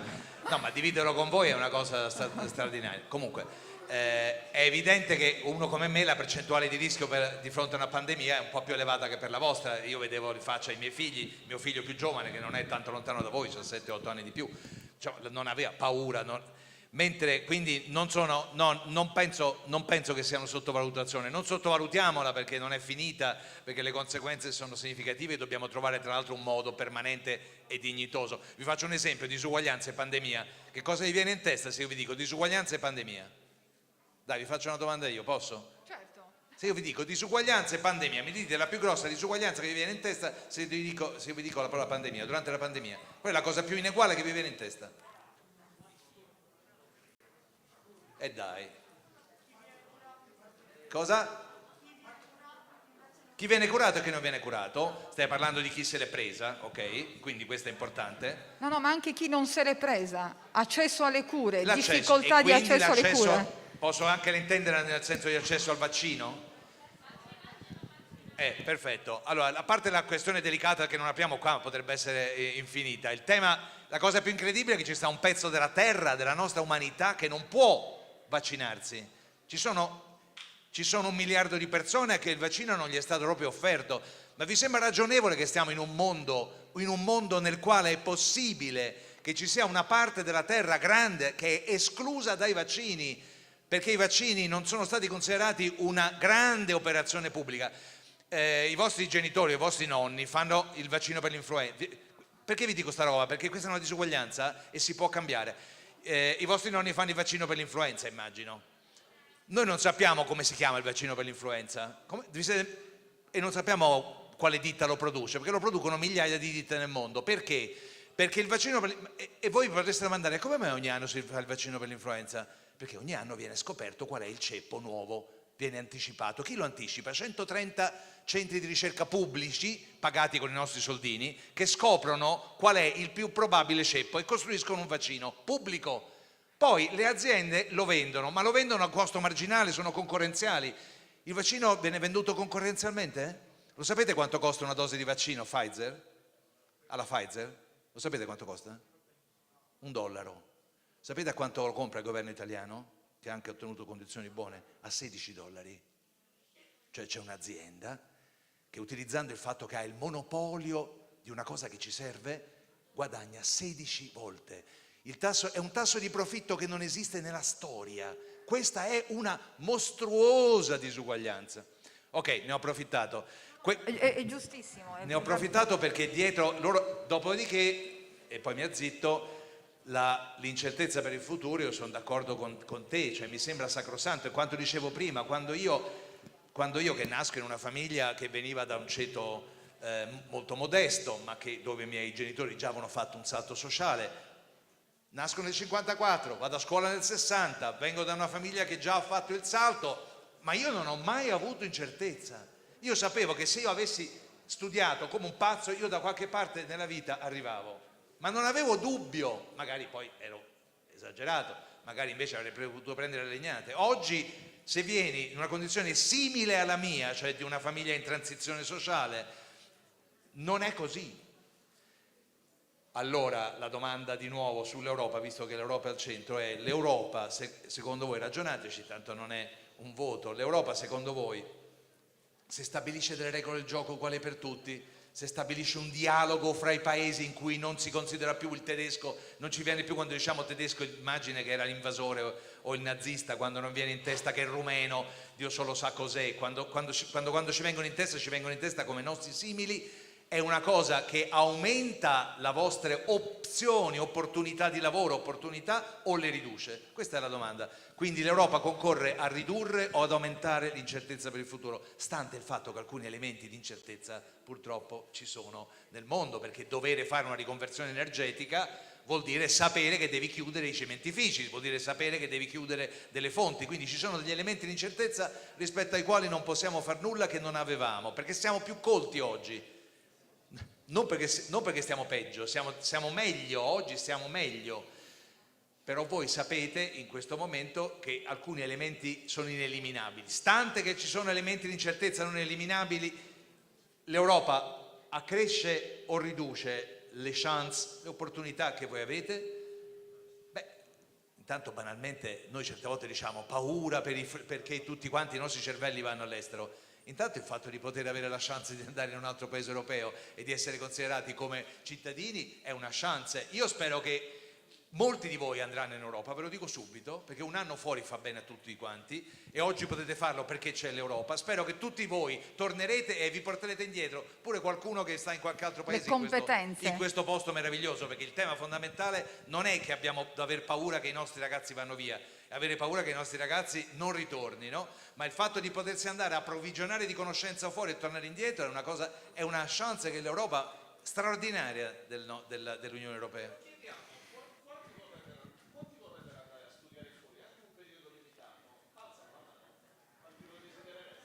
Sapete che ci sono delle opportunità straordinarie, si chiamano progetti Erasmus.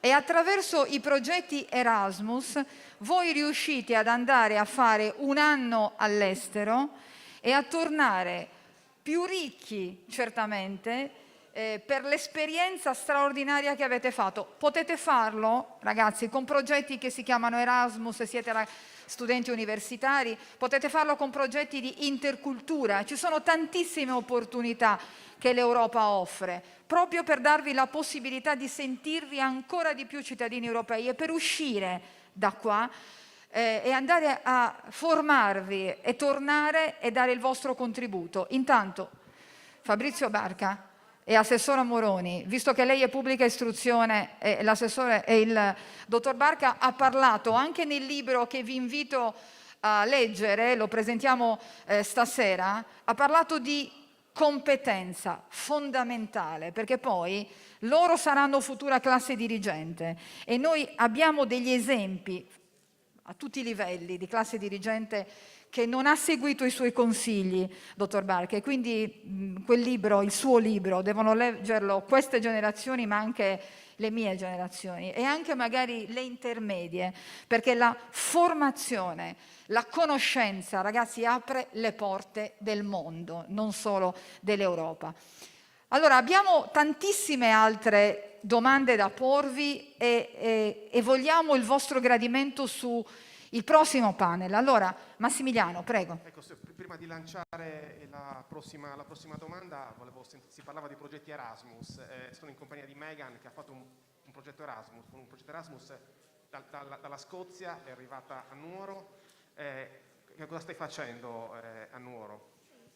Allora, io sono gallese e faccio un tirocinio Erasmus. Lavoro allo scientifico come assistente madrelingua. Questo è l'ultimo anno di tirocini Erasmus per l'inglese, quindi sono molto grata di essere potuto venire qui. E sì, è stato molto interessante vedere come la mentalità di voi per l'Europa.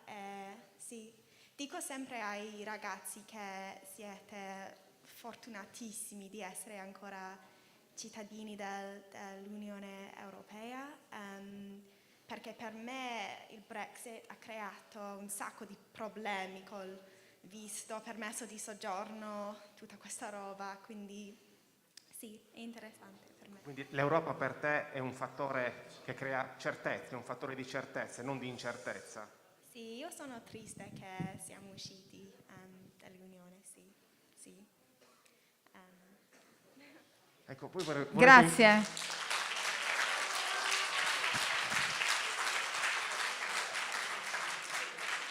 Vorrei coinvolgere anche Andrea, che frequenta l'istituto lo scientifico Fermi di Nuoro. Ecco, a proposito a questa domanda, come hai risposto sul futuro?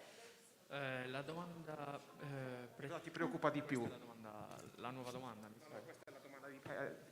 Questa è la successiva, però ti volevo chiedere del futuro, che cosa ti preoccupa di più? Del futuro penso che la cosa che abbia maggiormente influenzato il voto sia stato che siamo per 12 giorni, da 12 giorni è iniziata la guerra tra la Russia e l'Ucraina, e penso che quella classifica sarebbe stata ben differente, perché l'incertezza sì accomuna tutti quei 5 problemi che sono stati inseriti, ma sicuramente il lavoro è la cosa più importante, il nostro futuro inerente al mondo del lavoro. 12 giorni fa secondo me sarebbe stata diversa con la classifica e la guerra sarebbe stata al quinto posto, con la pandemia al quarto, perché il problema del Covid è stato scavalcato dal problema della guerra e da tutte le notizie che arrivano, quindi dal confine, dalla Romania, arrivano dall'Ucraina, arrivano dalla Russia, Bielorussia, e quindi tutto questo in realtà influenza giorno per giorno le nostre idee, i nostri pensieri inerenti anche al nostro futuro. Quindi se prima la pandemia era il pericolo principale, il Covid, adesso la guerra è molto vicina, purtroppo, dopo tanti anni di pace, quindi anche da questo punto di vista siamo colpiti per il nostro futuro e l'Europa si deve comportare in una certa maniera, rispondendo anche come sta già facendo con le sanzioni, evitando probabilmente anche lo scontro armato, che sarebbe tristemente porterebbe a delle gravi conseguenze per il nostro futuro. Questo credo che sia importante da ricordare. Grazie anche. Grazie. Ecco.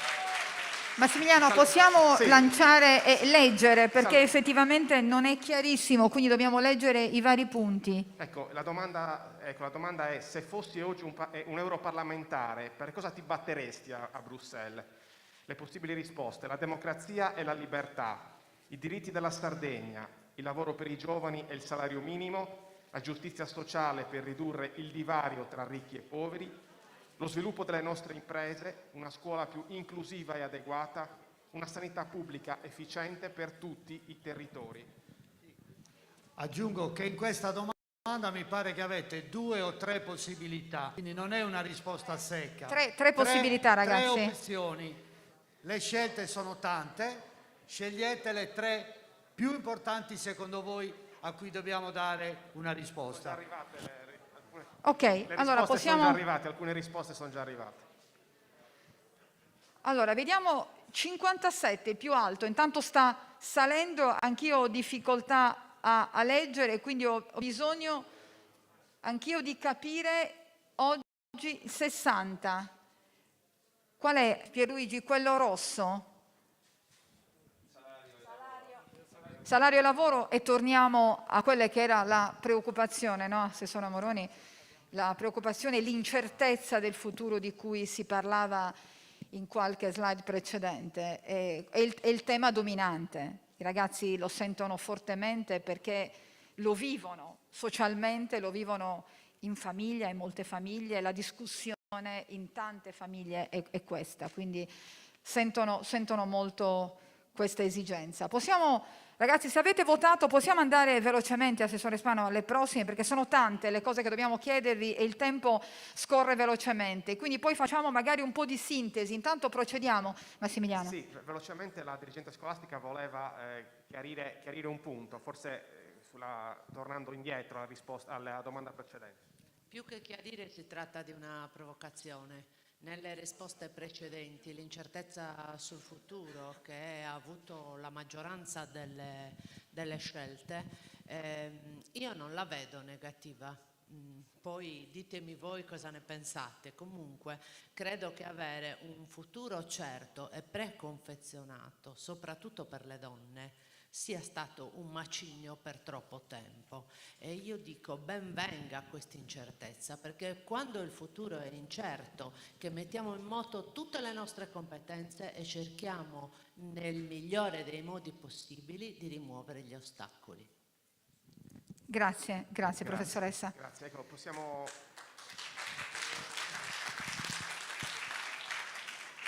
Vedete già la risposta, la domanda successiva. Per l'anno europeo dei giovani 2022, su quale tema vorresti impegnarti? Società inclusiva e tollerante, istruzione e formazione, pace e giustizia sociale, cambiamenti climatici e sviluppo sostenibile, innovazione tecnologica e digitale, cultura e sport.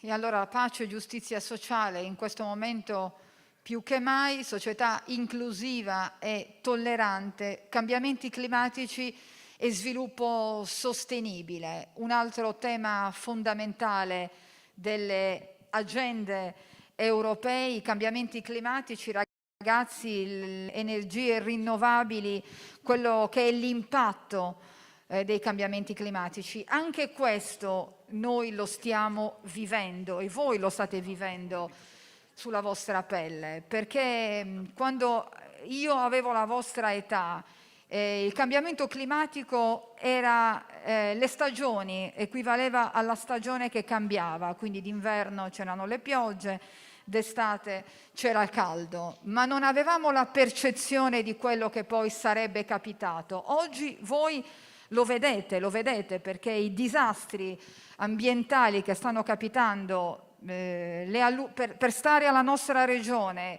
le alluvioni, gli incendi, tutto quello che sta succedendo. Gli incendi sono sempre capitati, è vero, però il disboscamento, quello che sta capitando ai nostri territori, lo spopolamento, l'abbandono delle campagne, sono tutti fattori che portano poi a dei cambiamenti importanti, oltre ovviamente all'inquinamento.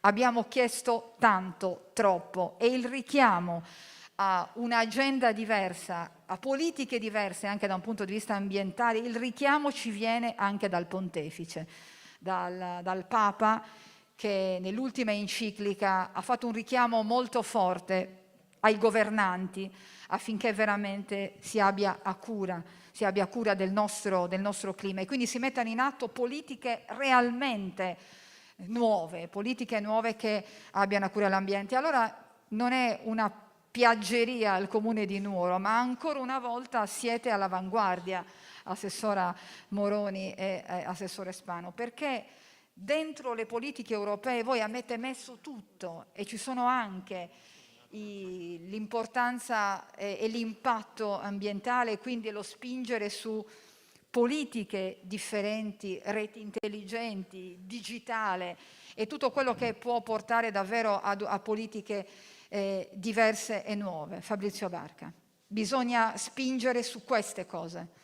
Assolutamente, faccio solo una notazione aggiuntiva. Se uno confronta la risposta che avete dato prima con questa, è interessante, perché quello che chiedete ad altri di fare, i parlamentari, gli chiedete lavoro e salario minimo. Tra l'altro la domanda era speciale. Voi sapete che la battaglia per il salario minimo è una battaglia dell'Europa, sapete che l'Italia è l'unico paese dell'Europa che non ha un salario minimo legale, sapete che l'assenza di un salario minimo legale non costruisce un pavimento al salario minimo, per cui sapete benissimo che questo paese è un paese dove ogni tanto arriva qualcuno e dice vieni a lavorare da me, come? Gratis, così impari. Ci sono salari di sfruttamento, ci sono livelli di precariato elevatissimi. Il lavoro gratis è una cosa drammatica che riguarda voi. Sapete che i salari di entrata dei giovani sono scesi, oggi sono più bassi di 25 anni fa.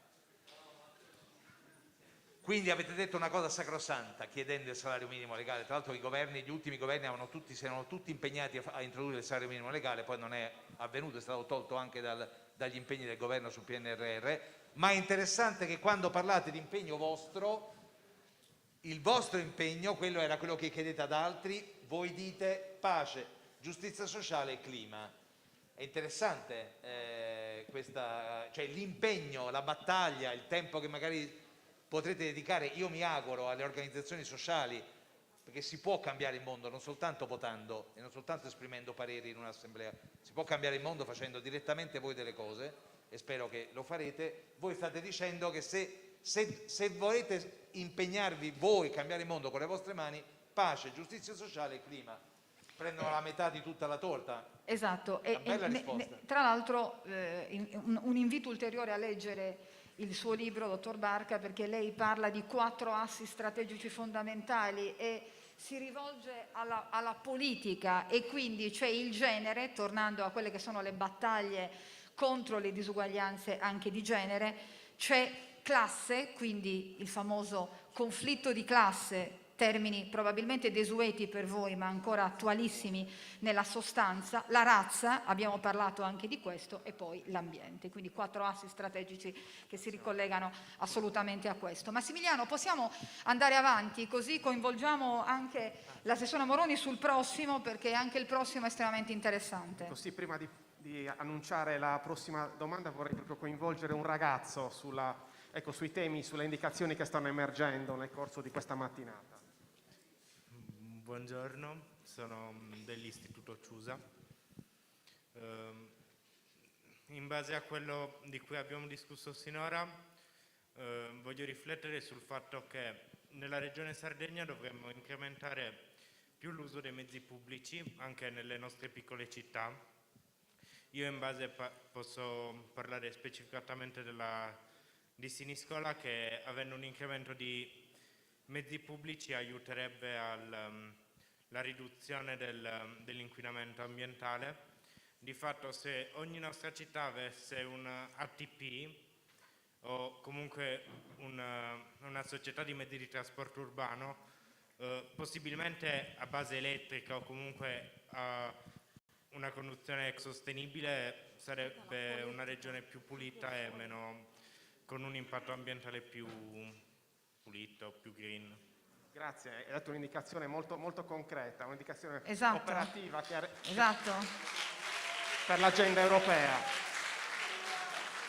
Ecco, la prossima domanda la vediamo. In quale modo vorresti dare il tuo contributo, discutendo in presenza e o online, unendoti ad associazioni giovanili, unendoti a movimenti politici, votando a consultazioni e o elezioni, organizzando azioni dimostrative, impegnandoti sul tema sui social media? Ecco, questa è la domanda con le e anche questo è estremamente interessante, ragazzi, estremamente interessante. Avete voglia di dare il vostro parere e attraverso il voto, uno degli strumenti più democratici che abbiamo, voi potete farlo, ma attenzione, perché votare è un diritto ed è un dovere, ma è anche una grandissima responsabilità. Quindi destra e sinistra, chiunque voi decidiate di votare, dovete essere veramente sicuri di quello che state facendo. Poi nel segreto dell'urna ognuno è libero di scegliere naturalmente, però ragazzi l'invito è a votare con grande responsabilità, perché poi tutto quello che voi fate e farete ha un riflesso sulla vita quotidiana. Quindi se si prendono se si sceglie per una politica piuttosto che un'altra, è fondamentale e l'impatto è immediato, è sulla collettività. Quindi è bello che voi abbiate espresso l'esigenza e la voglia di far parte, no, di questo della comunità anche da questo punto di vista, però ci vuole responsabilità. Assessore, sì. Scusami Simona, siccome io invece da back office sto controllando il contatore si sta abbassando, ciò significa che questa opportunità che vi stiamo dando oggi non ve la daranno spesso, quindi utilizzatela. Noi 70 seduti qua dentro e quindi vi invito per cortesia a prendere il cellulare e a utilizzare questo strumento di democrazia partecipata e dire cosa ne pensate, perché abbiamo organizzato la conferenza dicendo fai sentire la tua voce.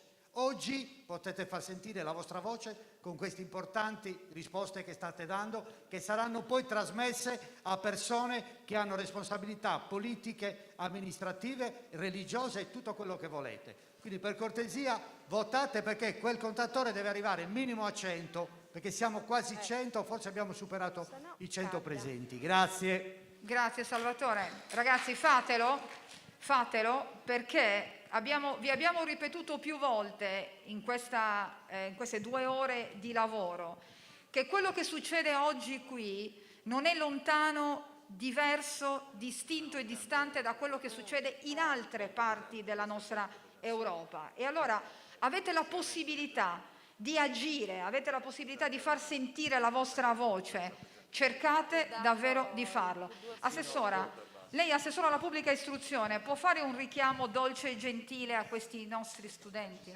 No, più che come assessore alla pubblica istruzione lo faccio come professoressa. Su, cerchiamo di impegnarci, cerchiamo di cogliere le opportunità che ci vengono date. No, è molto interessante il dato. È interessante il fatto che in testa ci sia il voto, anche se non sono numeroni. Però io mi soffermerei sul valore molto basso dei movimenti politici. Mi soffermerei su questo aspetto, perché significa che i ragazzi presenti qua non si sentono rappresentati dalla politica. E vogliono votare. Però vogliono votare, però si vogliono esprimere. E vogliono cambiare qualcosa, evidentemente. Sì, però anche quel dato non è un gran numero. Però il fatto che nessuno cioè nessuno, non è vero, che comunque il dato del movimento politico sia così basso, ci deve far riflettere.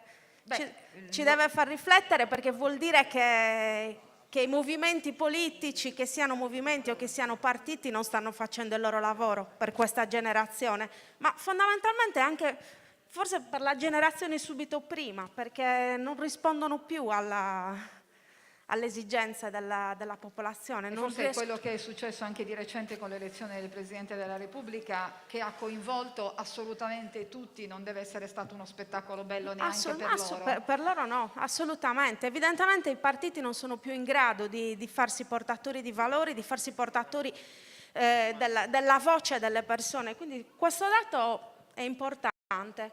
Poi anche gli altri sono interessanti, perché comunque c'è una certa volontà di impegnarsi a far sentire la propria voce, però se non si trovano gli spazi giusti è molto difficile che si riesca a far sentire la propria voce.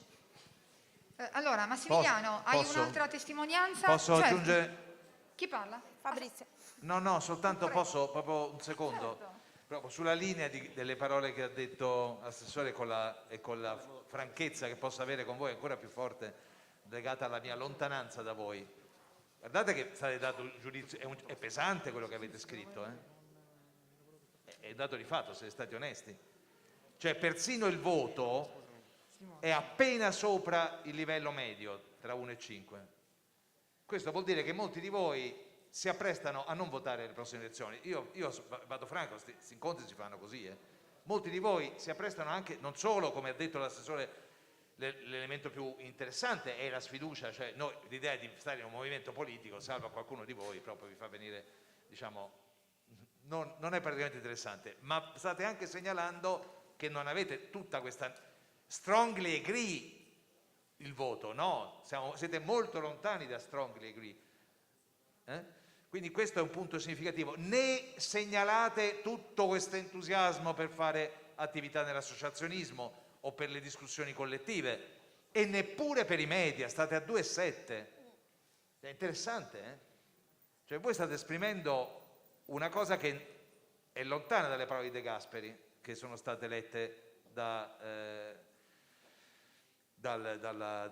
direttore generale della commissione, chi le ricorda esattamente, cioè ricordatevi che, insomma, parafrasandole, che se voi non vi occupate della politica, la politica si occuperà di voi. E qua voi segnalate che non vi occuperete molto di politica. Non occuparsi di politica vuol dire non avere un'influenza significativa sul vostro futuro. Ci sta, ed è il bello di questa straordinaria iniziativa che avete fatto e che avete organizzato oggi, la franchezza. Però, come dire, io da questo partirei per un itinerario, e questa mi auguro che sia solo una prima occasione. Cioè, se in una città, in un gruppo di persone così vivaci, con un'iniziativa così forte, si scopre una cosa di questo genere, guardiamoci nelle palle degli occhi e domandiamoci.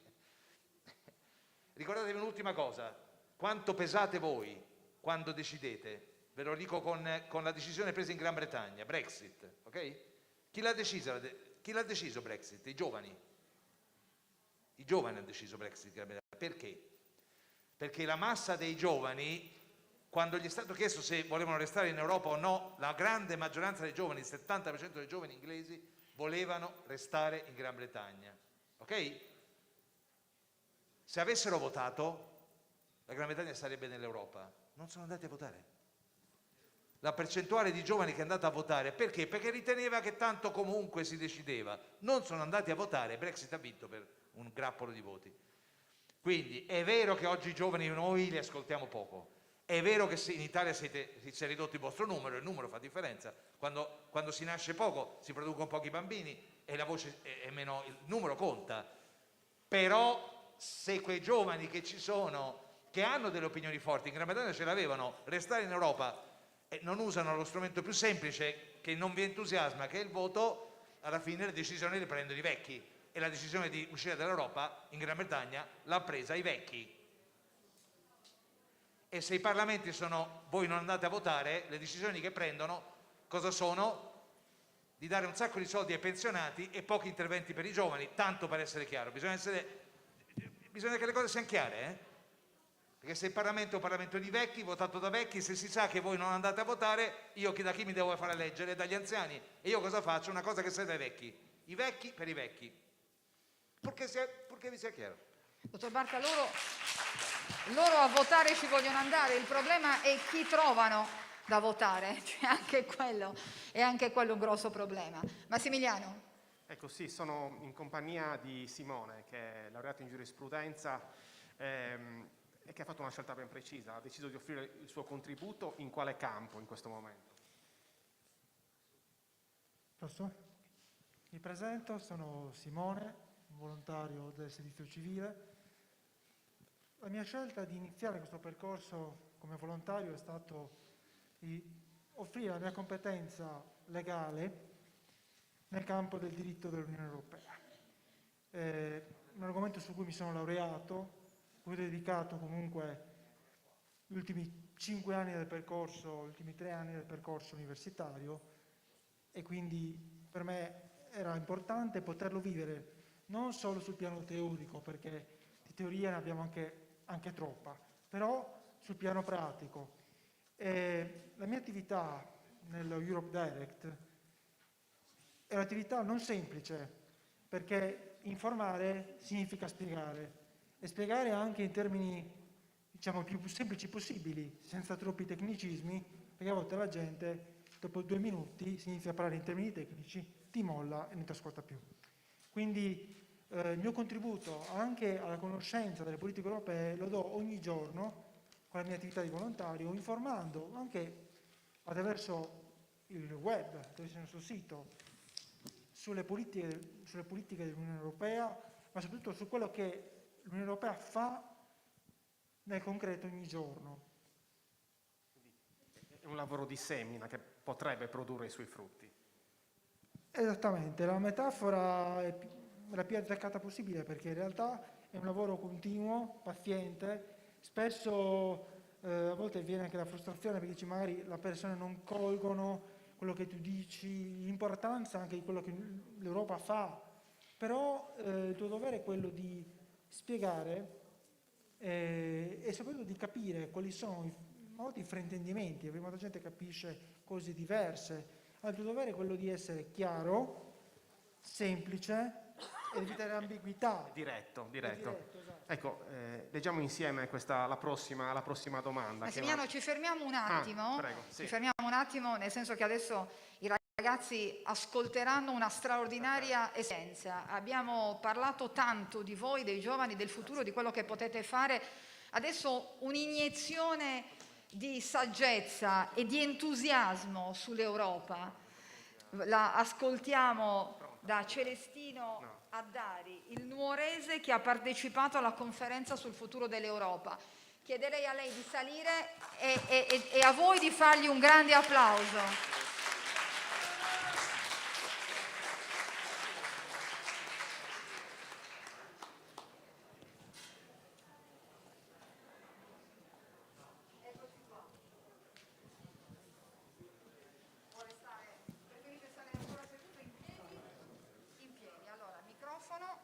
Buongiorno a tutti.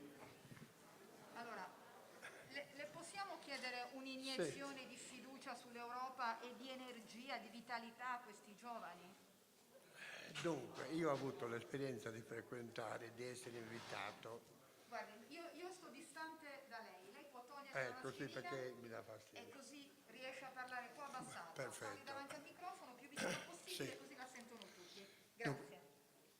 Dunque, dicevo, io ho avuto l'esperienza di frequentare questa conferenza sul futuro d'Europa ed è stata una cosa entusiasmante, bella, cioè trovarsi di punto in bianco assieme a 200 persone di 27 stati, una cosa inverosimile, è una cosa strana che ci siamo capiti subito. La prima cosa che mi hanno chiesto per me che cosa voleva dire l'Europa. E le ho fatto, noi lo sappiamo, ce l'abbiamo scritto sulla nostra bandiera in Sardegna, Forza Paris. Forza Paris significa uniti, assieme, andare avanti assieme, ma non uno dietro l'altro, uno a fianco all'altro. L'unione fa la forza, chi più ha, più deve dare. E poi dopo questo abbiamo discusso di tantissimi problemi inerenti a tutti gli europei, e poi una volta che sei là ti senti veramente europeo, cioè senti l'Europa. Una cosa un cruccio grosso che abbiamo avuto è che sia a Strasburgo e sia in Polonia non abbiamo visto un parlamentare che si interessasse ai lavori di tutti noi. Comunque abbiamo proceduto e abbiamo parlato di tante cose, molte cose anche della Sardegna. Per esempio, dunque innanzitutto ci hanno diviso in 15 gruppi e ognuno studiava i problemi che c'erano da risolvere, almeno dare l'idea a questi parlamentari che cosa volevamo. Un'idea che abbiamo avuto veramente io, tenuto conto della Sardegna che è molto isolata, paesi distanti uno dall'altro. Sono un po' emozionato comunque perché non sono abituato a parlare.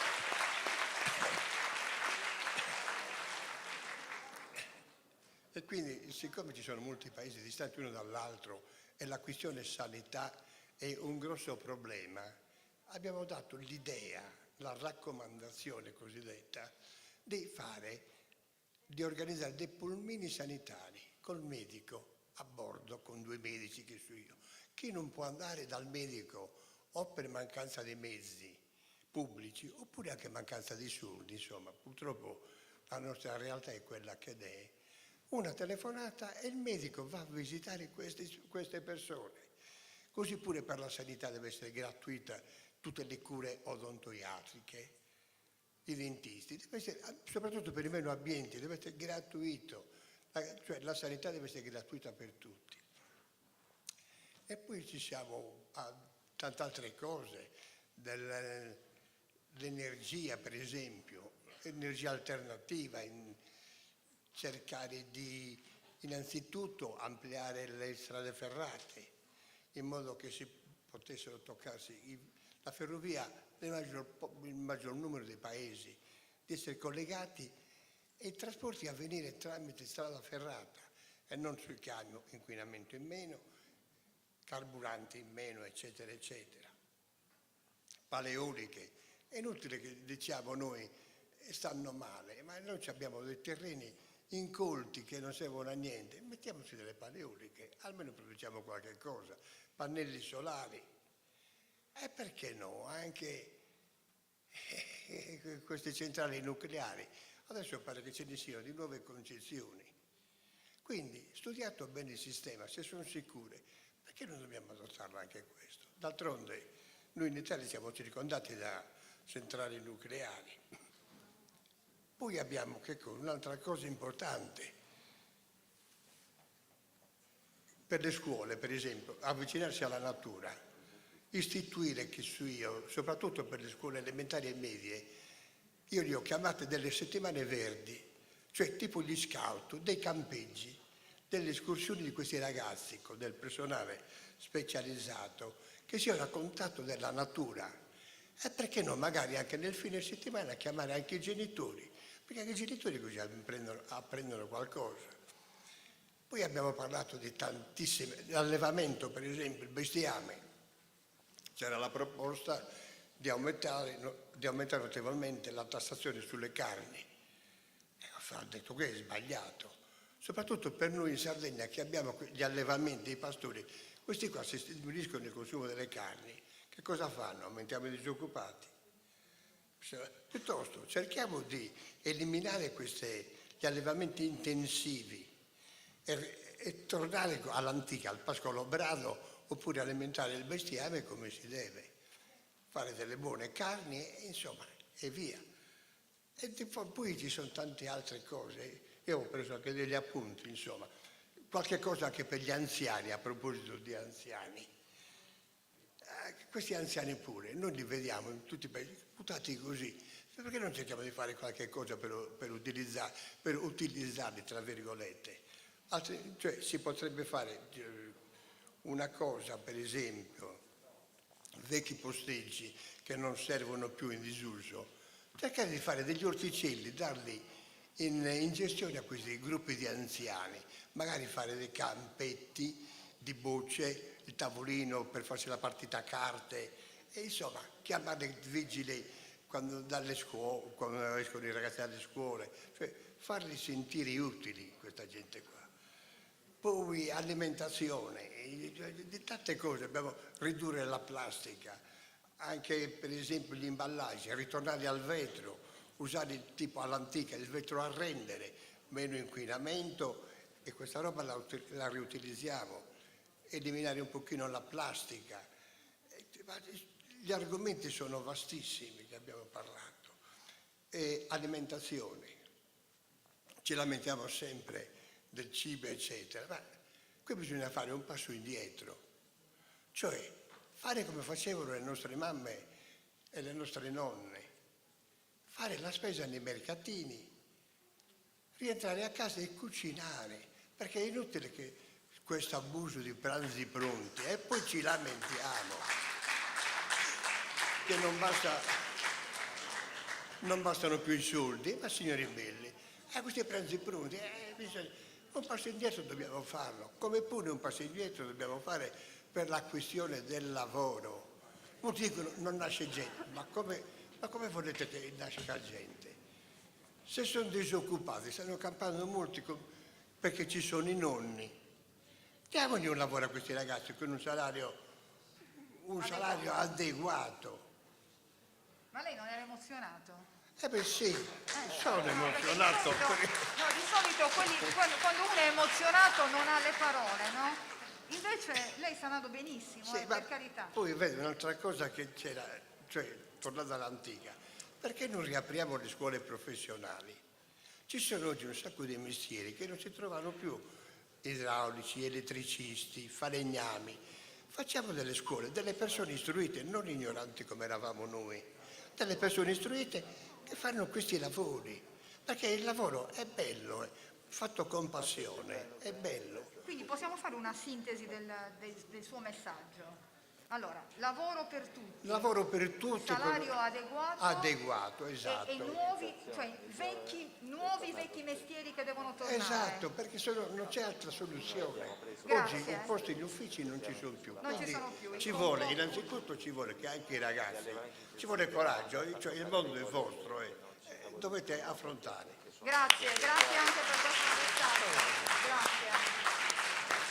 Allora ragazzi, dopo questa iniezione di fiducia noi riprendiamo, mi raccomando, smartphone in mano, perché ci avviamo Alla conclusione di questa mattina insieme, poi tireremo effettivamente le fila, analisi finale, messaggio finale. Massimiliano, a te. Sì, ci stiamo avviando alla conclusione con le domande, ci sono le ultime 2 domande, però vorrei chiedere velocemente il parere di una docente che ha accompagnato i suoi studenti oggi per questo incontro. Ecco, cosa pensa delle indicazioni che stanno fornendo i ragazzi?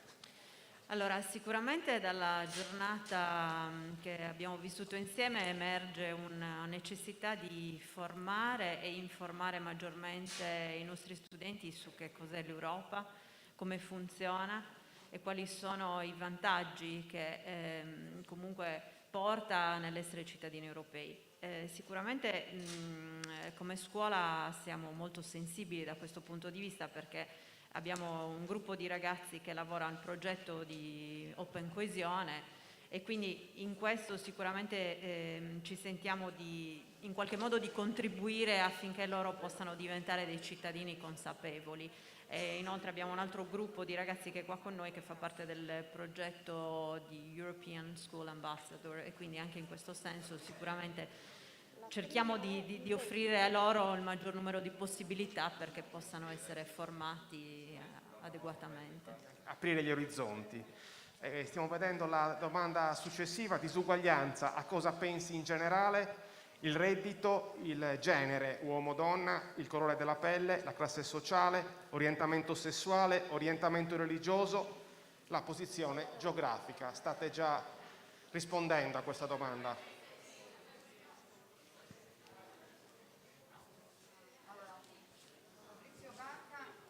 Assessore Moroni, volevo anche coinvolgere voi. Dottor Barca, stanno ancora arrivando, ma intanto si delinea già, diciamo che è quasi un testa a testa tra genere e colore della pelle, quindi insomma torniamo a quello che è genere e razza, 2 dei 4 assi di cui parla anche lei. Sì, no, non volevo disturbare gli ultimi votanti, 82 ormai stabilizzati.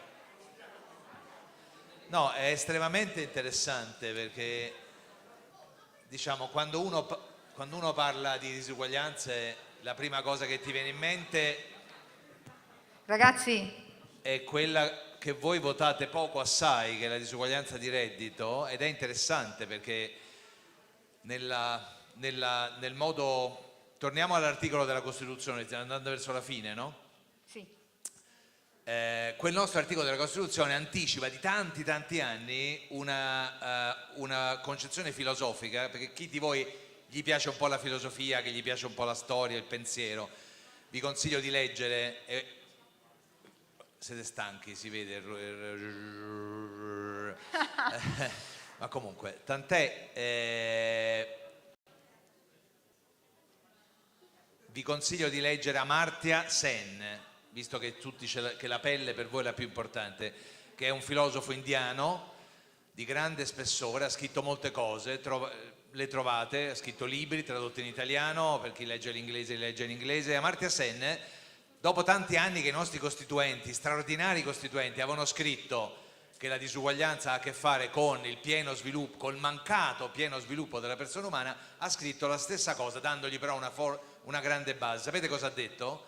Ha detto che le disuguaglianze si misurano in base alle capacitazioni, non al reddito, cioè al fatto di avere le chance, la capacità di bere. Vi faccio un esempio che vi rimarrà sicuramente in mente. Qual è la differenza fra una persona che fa lo sciopero della sete e una persona che non ha da bere perché non c'è acqua? Tutte e due dopo una settimana non hanno bevuto, stanno male uguali. Qual è la differenza?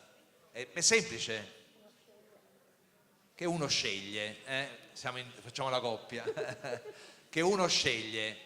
Quindi l'importante non è ciò che fai, se bere o non bere, ma ciò che hai la possibilità di fare. Uno è uno sciopero della sete per fare una protesta, un altro è l'impossibilità di bere, ok? Capacitazioni. Le capacitazioni hanno a che fare con tutte le dimensioni della vita umana su cui impattano le cose che voi avete scritto. Il reddito nella società di mercato in cui viviamo è in sé fonte di gioia? In sé.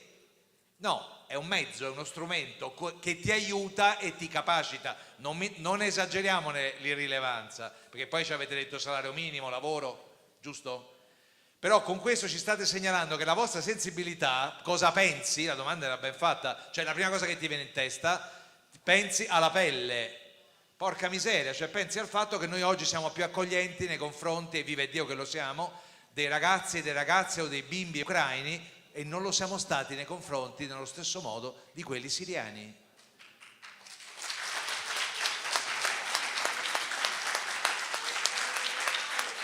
Mai più comportarsi. Oggi ci comportiamo bene, dobbiamo farlo e dobbiamo accoglierli, e Dio solo sa se lo stiamo facendo, ma pelle, cioè noi quelli, se poi sono addirittura non un po' bruni e forse non sappiamo se sono musulmani, in realtà un sacco di cristiani dalla Siria, ma non importa, noi pensiamo al Medio Oriente, ai musulmani, se poi sono pure neri e magari sono neri scuri ancora peggio, questo è straordinario. Poi la questione di genere, donne e orientamento sessuale, cioè voi state dicendo qualcosa che ha a che fare con discussioni parlamentari non irrilevanti. Orientamento sessuale non vuol dire uomo-donna, vuol dire ciò che ti senti di essere. Gli orientamenti sessuali possono essere di tante nature diverse. Le diversità, cioè loro stanno dicendo, voi state dicendo che volete che sia rispettata la diversità.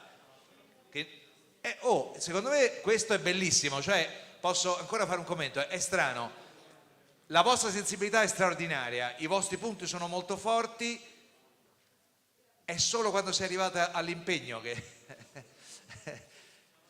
Perché se sentite così tanto fortemente questa roba, non verranno eliminate le regole che discriminano se non ci impegniamo tutti. Io continuo a farlo, ma anche voi, le cui voci si sentono. Ma questo, aperta e chiusa parentesi, la risposta è estremamente interessante.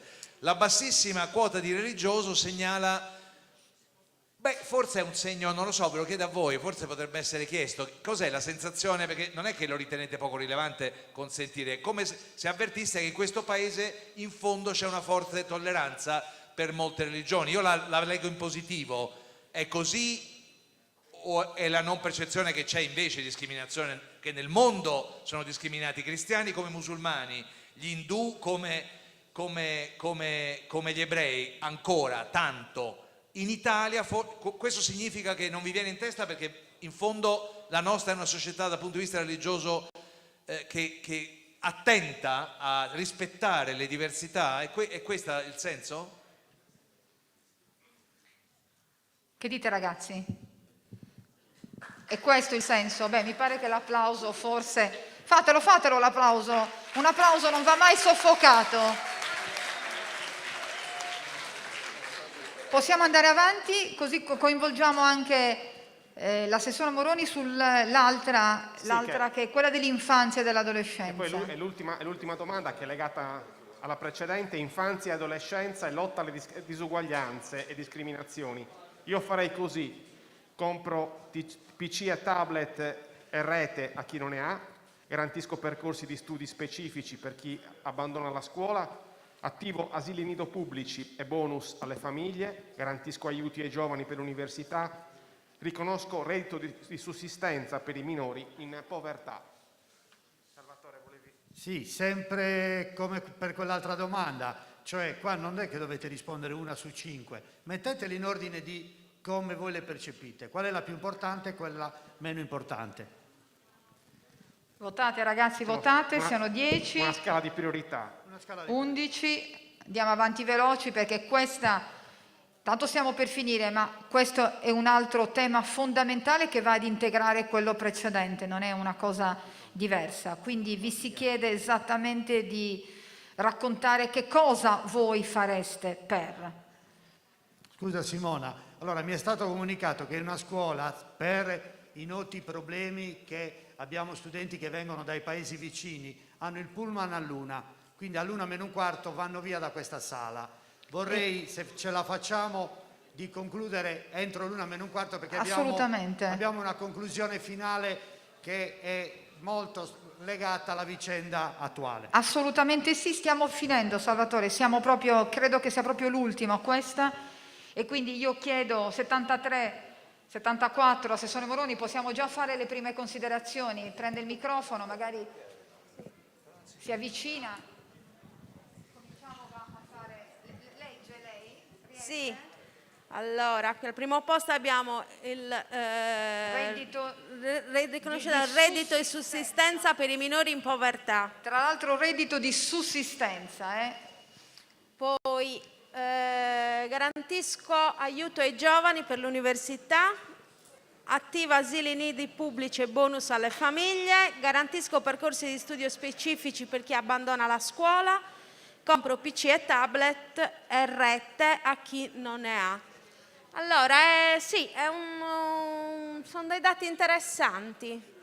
Intanto un po' mi preoccupa il fatto che al primo posto venga messo il reddito di sussistenza per i minori in povertà, nel senso, ovviamente è un'azione molto importante e molto utile, però è anche vero che per superare le disuguaglianze, per rimuovere gli ostacoli di cui ci parla la nostra Costituzione, è sempre meglio avere gli strumenti per non aver necessità di un reddito di sussistenza. E quindi poi abbiamo l'aiuto ai giovani per l'università, che è assolutamente fondamentale, attivo asili nido pubblici e bonus alle famiglie. Qui andiamo al terzo posto, ma secondo me per un problema anagrafico, cioè per una questione puramente anagrafica, che essendo comunque tutti ragazzi, non avete ancora dei figli. In realtà questo è un aspetto molto importante. Questo è un aspetto molto importante perché copre due cose. Cioè, da una parte l'istruzione di qualità inizia al nido. L'istruzione di qualità inizia nella fascia 0-6 anni, che non è più 0-3-3-6. Quindi adesso la fascia è 0-6 anni perché implica un percorso formativo, quindi l'asilo nido è fondamentale non solo alle famiglie, non solo alle donne, perché le donne, se hanno la possibilità di mandare i figli al nido, possono realizzarsi, possono avere un lavoro, possono studiare, possono seguire i propri sogni, perché hanno la possibilità di dedicare tempo a se stesse, perché diciamoci la verità, ancora adesso la cura della famiglia è per la maggior parte a carico delle donne. Direi anche una cura allargata, Assessore. Loro sono troppo piccoli, però magari se hanno Sì. nonni che vivono in casa, i genitori devono Esatto. occuparsi dei figli e poi anche dei propri dei propri quindi dei nonni. Quindi in realtà secondo me l'asilo nido e i bonus alle famiglie sono un punto di partenza molto importante. Poi garantire percorsi di studio specifici per chi abbandona la scuola, cioè trovare delle alternative a chi all'interno della scuola tradizionale non trova la sua strada. Quindi percorsi specializzanti, percorsi più tecnici, più professionalizzanti. E poi compro PC e tablet e rete a chi non ne ha. Anche questo è importante, il divario digitale, il divario tecnologico, la mancanza la possibilità di avere tutti le stesse possibilità. Il lockdown ci ha dimostrato quanto questo divario sia profondo tra chi si può permettere gli strumenti informatici e chi no. Quindi sì, è molto interessante, ma anche la disposizione delle risposte è molto, molto interessante. Grazie. Allora ragazzi, stiamo chiudendo.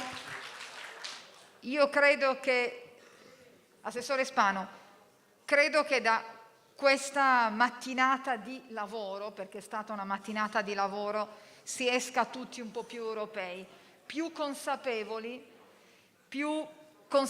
delle opportunità che l'Europa dà, ma anche della possibilità che ognuno di noi può e deve incidere, perché come diceva il dottor Barca, se uno ha delle idee, ma poi quando ci sono i momenti in cui le consultazioni ci sono e puoi davvero dire la tua, le ignori, allora serve a poco. Però mattinate come queste servono invece moltissimo perché tutto quello che è stato detto da voi, tutte le vostre considerazioni, dove finiranno? Assessore Spano, ce lo può spiegare, così chiudiamo questa giornata di lavoro insieme? Intanto, mentre insieme tiriamo le somme, io do a Fabrizio, a Fausta e chiamerei anche alcuni ragazzi. Salvatore, se facciamo salire le persone, facciamo un piccolo flash mob e tiriamo le conclusioni, ricordando che mentre noi vi ricordate l'ultima cosa che ha detto Fabrizio, che chiamo qua? Vi ricordate l'esempio dell'acqua? Ci sono due persone che non bevono, però una lo fa per scelta.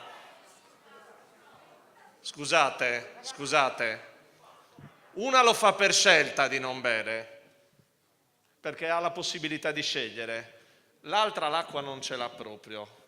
Io mentre dico, noi abbiamo avuto la possibilità oggi, intanto grazie a Simona, grazie a Fausta, a Fabrizio, a Massimiliano, ai dirigenti scolastici che ci sono qua, Pierina, non ricordavo il tuo nome, a Celestino, a Salvatore, a voi, a tutti quelli che sono intervenuti. Noi abbiamo avuto la possibilità di scegliere di parlare di questa cosa.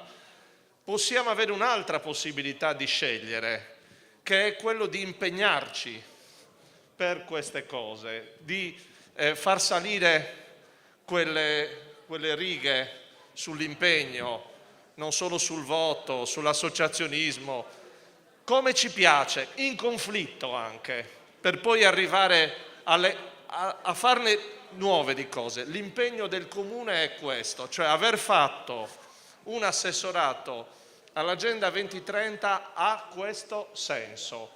Impegniamoci insieme per cambiare in questo mondo e lo possiamo fare partendo da Nuoro verso l'Europa, anche sì, Celestino vieni, lo possiamo fare partendo da Nuoro. Badate che noi abbiamo parlato sempre di Nuoro città oggi, ma alza la mano chi non è di Nuoro, cioè chi abita fuori Nuoro.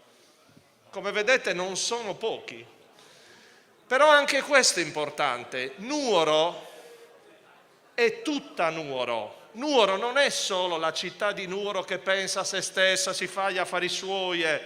Nuoro è tutto il territorio di Nuoro. Questo è un altro messaggio che nelle prossime iniziative, anche con le scuole, noi vogliamo portare. Noi saremo più capaci di portare il cambiamento se saremo più insieme. Celestina ha detto prima Forza Paris, vuol dire avanti insieme. Ecco, questo è il messaggio che vogliamo dare per oggi e io lascerei la conclusione un attimo a Fabrizio, che ringrazio ancora una volta. No, io posso dire solo che vi porto a casa le vostre risposte, ci ragiono. Io non faccio più nessuna attività pubblica o istituzionale, lavoro in un forum insieme a delle organizzazioni di cittadinanza, anzi ne approfitto per dirvi, sempre web, se qualcuno vuole vedere cosa facciamo, leggere le nostre proposte, i numeri ragazzi, andate su forum, disuguaglianze, diversità, se lo digitate su Google vi esce fuori, vi iscrivete gratis, potete leggere cosa facciamo. Mi porto a casa e porto a casa tutti i miei le risposte che avete dato, non ovvie, molto interessanti, quindi poi cammineranno e arriveranno in Europa, intanto arrivano a tante altre persone, questo è quello che posso garantire. E poi un'ultima battuta, poiché ho un piccolo personale amore per questo territorio, dove ogni tanto vengo a camminare da solo nei vostri luoghi lontani, remoti, sento molto le ultime parole che hai detto. Noi abbiamo bisogno in territori come questo, quando vivi in un posto che sia Lula, Fonni, Dorgali, dove sia, quando vivi in queste aree straordinarie, di una bellezza incredibile, ma lontane dai servizi fondamentali, e a lungo non abbiamo pensato che abbiamo parlato poco di luoghi e territorio oggi, disuguaglianze. Abbiamo parlato poco di luoghi, perché le disuguaglianze sono anche tra chi sta vicino a una scuola, chi sta vicino a un luogo di salute, chi ne è lontano. Bene, quando ho visto tutte quelle mani alzate che intelligentemente tu hai fatto suscitare, ci avete restituito il senso che ci sono città medie in Italia e poi ci sono città sparse. La forza del nostro paese è quella di essere ancora ricca nelle aree rurali, ma vivere in quei territori, lo so, non pensate che sia sì, io vivo a Roma, ma riconosco, è difficile, e quindi anche per questo è importante l'iniziativa che avete fatto e di cui vi sono estremamente grato. Allora, scusatemi ragazzi. Allora, nei ringraziamenti finali c'è anche Pierluigi e tutti i ragazzi che hanno lavorato dietro, chiederei un applauso anche per loro.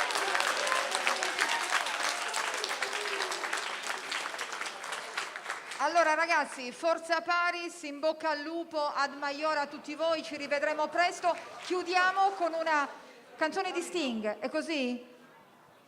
Buon rientro ragazzi.